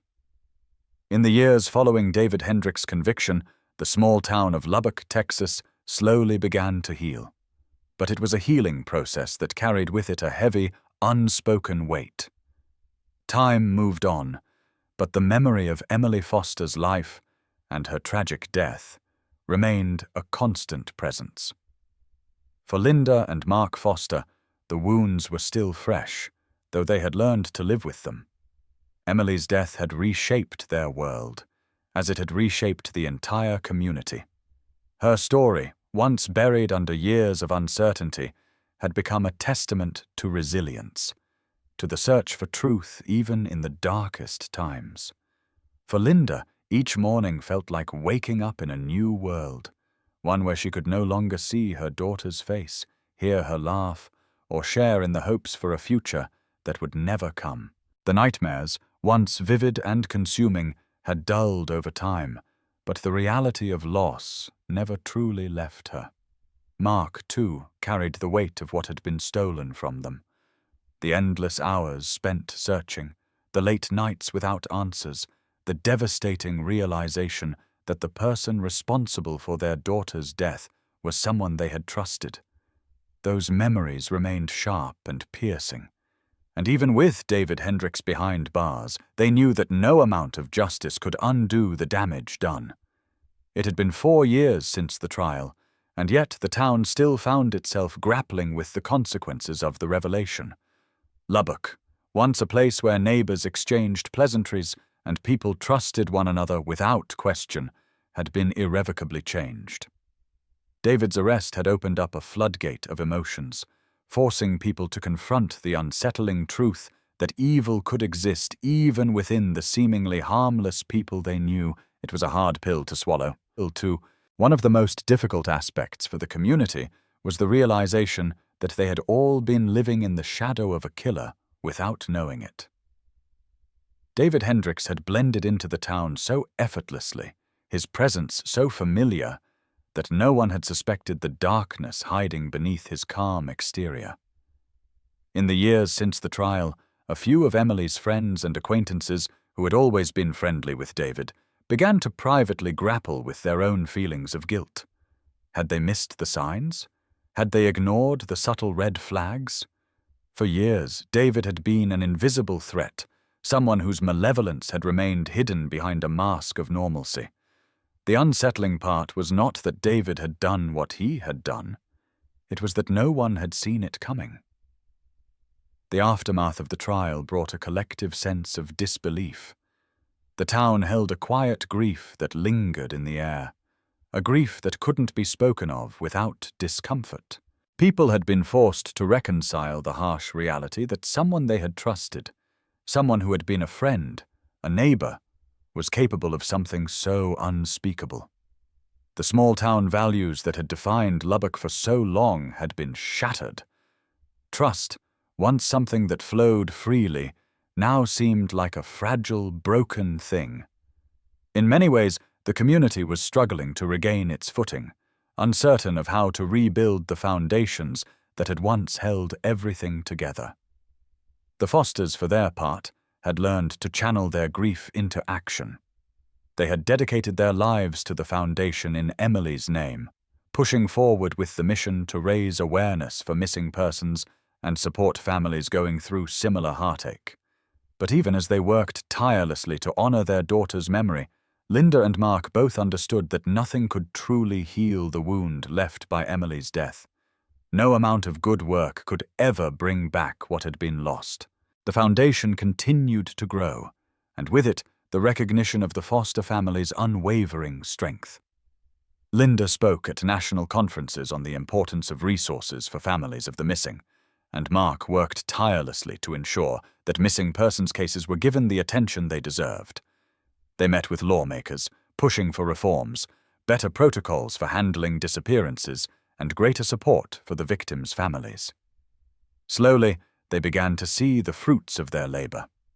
The public's awareness of missing persons cases had grown, and more families had reached out to the Fosters for guidance. But even as they helped others, the pain of their own loss never completely subsided. In their private moments, Linda and Mark would still find themselves wondering about the what-ifs. What if they had noticed the signs earlier?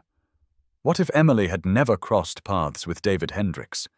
What if just once she had walked a different path that night? But the question that haunted them most was a simple one. Why? Why had David taken their daughter? What had driven him to murder the woman he had once known and claimed to care for? David's silence in the face of the overwhelming evidence had only intensified the questions. His refusal to speak, to offer any kind of explanation, left the Fosters with no answers, only an agonizing void. Years passed, and the memory of Emily continued to reverberate through Lubbock. Though the trial had long been over, the town could never forget what had happened. Emily's story had become a part of the town's history, a history marked by both tragedy and transformation. The story of her death, and the years spent searching for answers, became a lesson in vigilance, in the need to trust one's instincts, in the understanding that sometimes evil hides in the most unexpected places. The community could never forget what had transpired, nor could they simply return to the innocence they had known before. The Fosters, too, had to learn how to live in a world without their daughter. They had created a legacy in her name, built something meaningful out of their grief. Yet the price of that legacy had been steep. Emily's life, her laughter, her spirit, her dreams, had been stolen from them, and there was no escaping that fact. As much as they poured themselves into their work, they were still parents who had lost a child, and that void could never be filled. Emily's friends, too, had been irrevocably changed. Sarah, who had once been Emily's closest confidant, had moved back to Lubbock after years of being away. She had struggled with her own feelings of guilt, unsure of how to live in a town that now bore the weight of Emily's death. But reconnecting with Linda had allowed her to heal, to understand that no one could have predicted what David had done.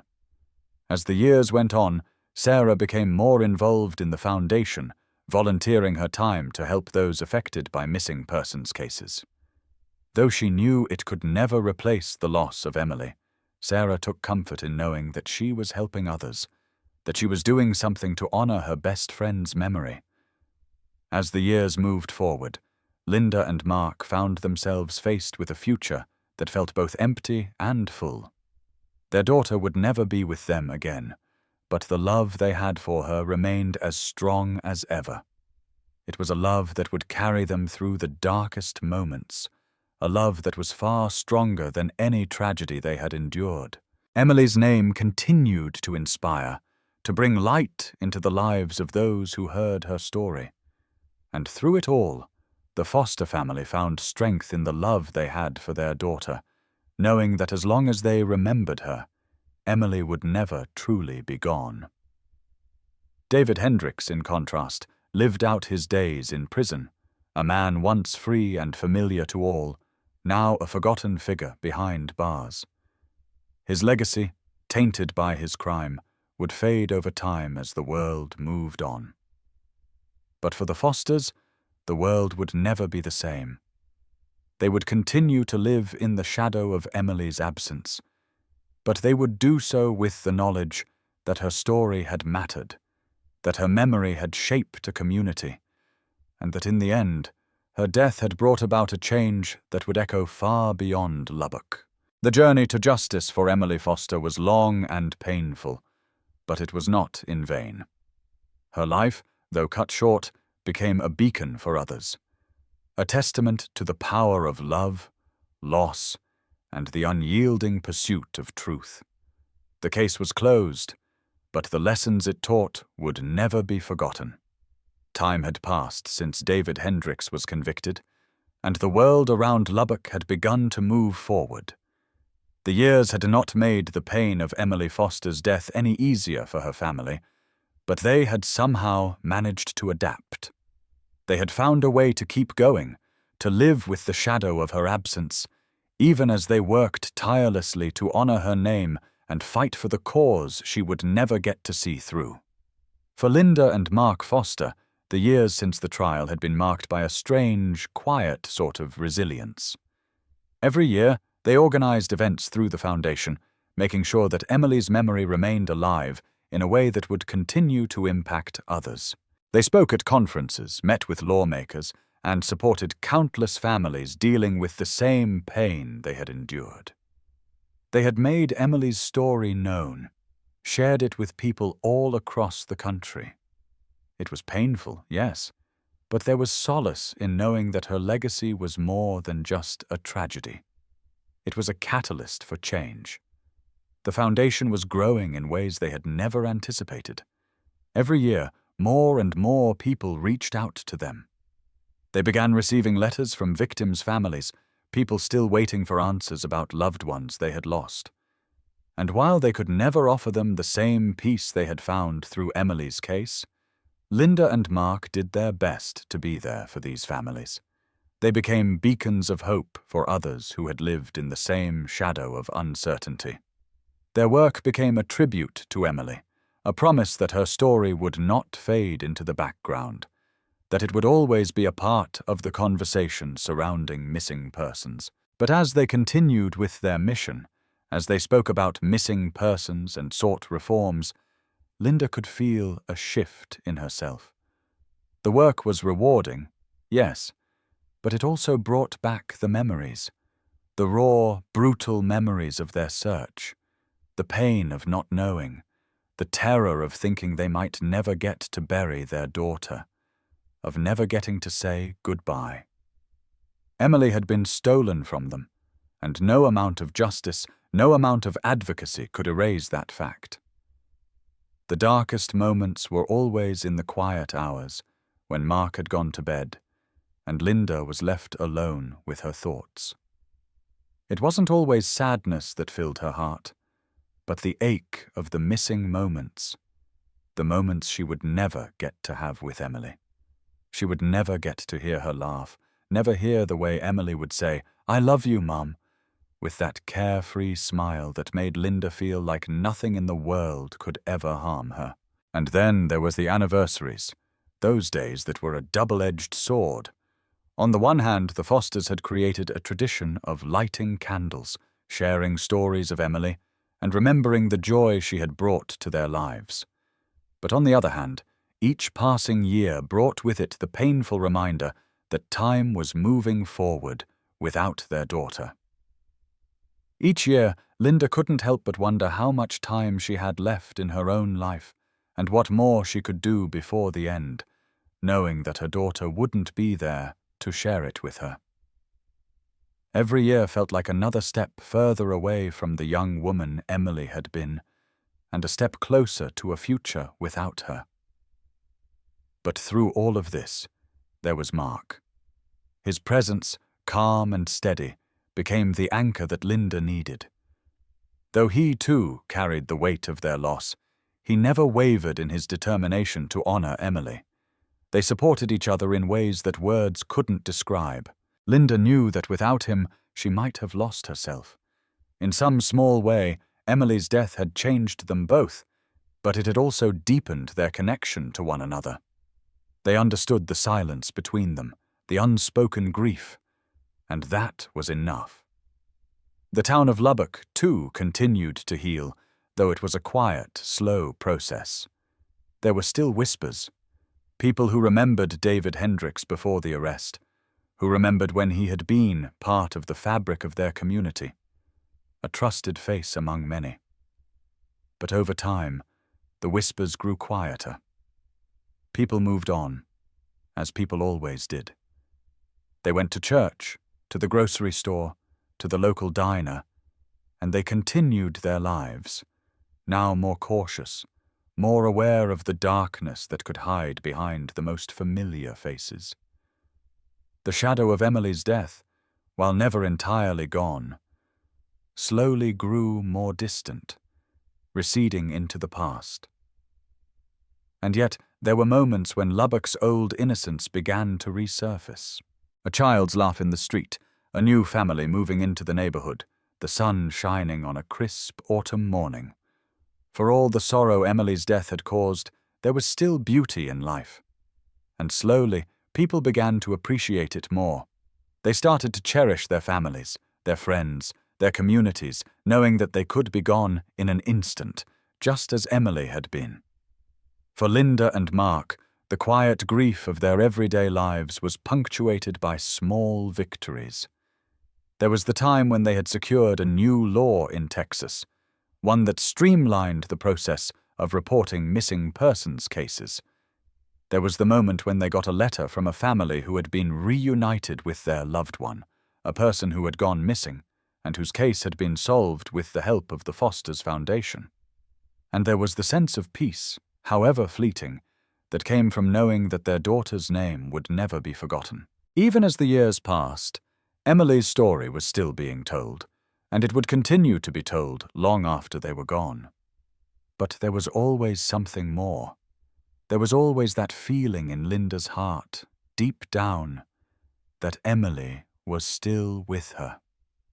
Some nights, when the house was quiet and the lights were dim, Linda would sit in her daughter's room, feeling the weight of the memories surrounding her. She would pull out Emily's old books, the ones she had written in when she was young, poems, stories, sketches, and she would read them, remembering the girl who had once filled the house with her laughter.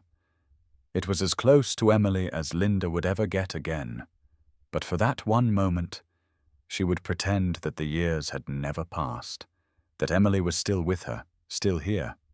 Mark, too, had his own moments of reflection. There was a spot in the garden where Emily used to play, a place where they had planted flowers together when she was little. Mark would sometimes sit there, staring at the flowers and thinking about all the things they had hoped for Emily, all the things she would never get to experience.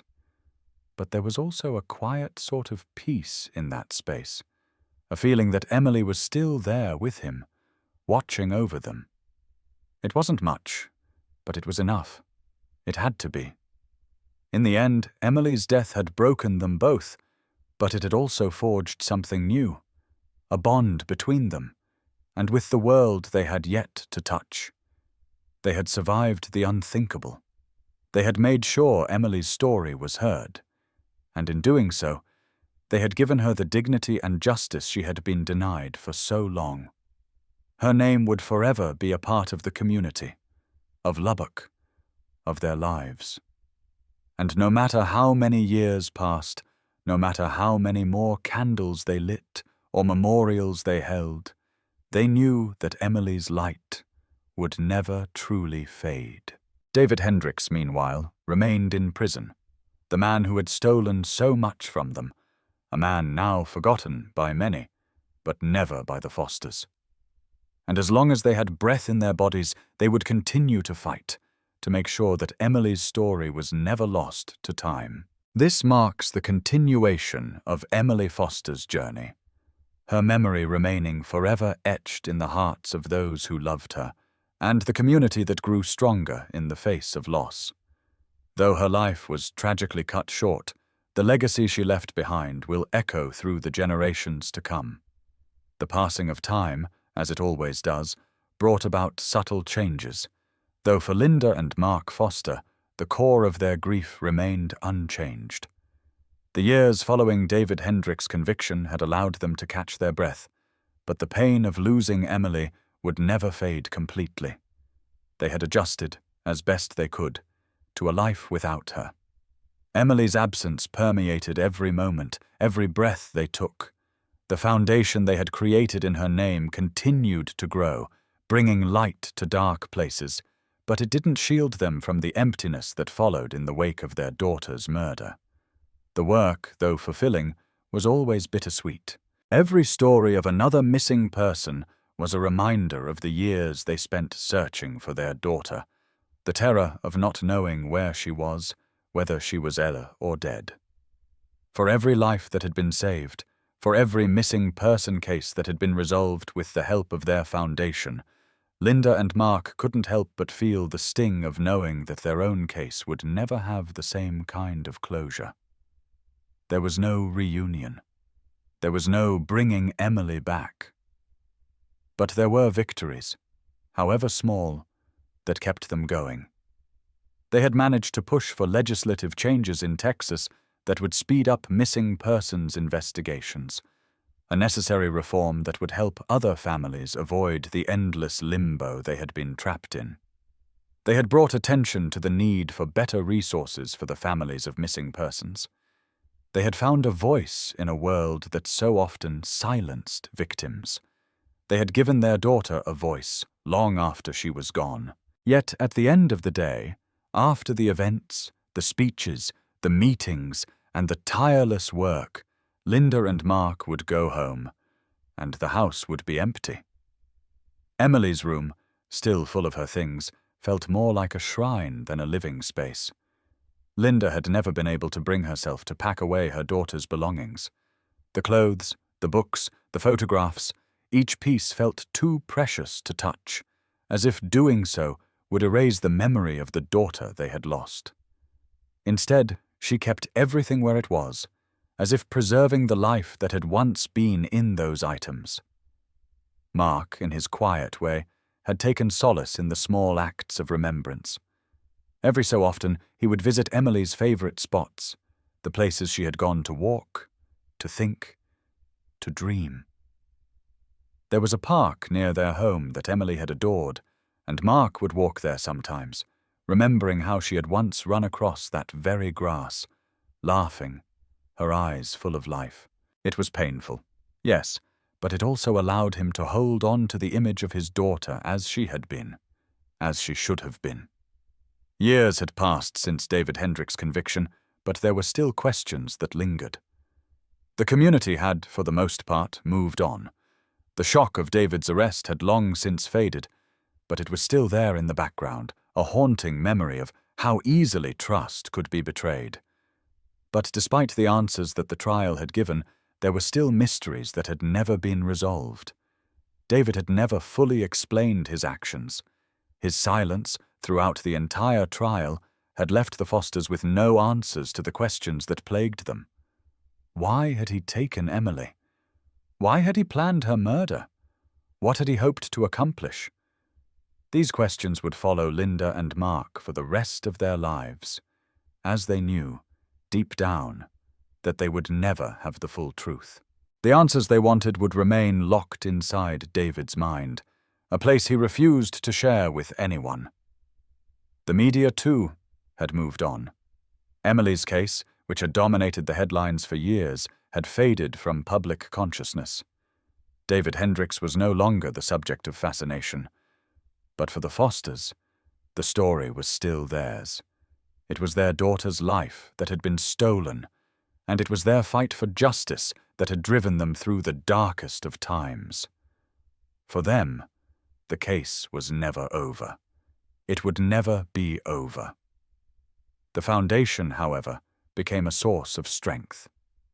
With every passing year, the Fosters received more and more support. Families who had lost their loved ones, who had experienced the same agony they had, reached out to them, seeking comfort, seeking guidance.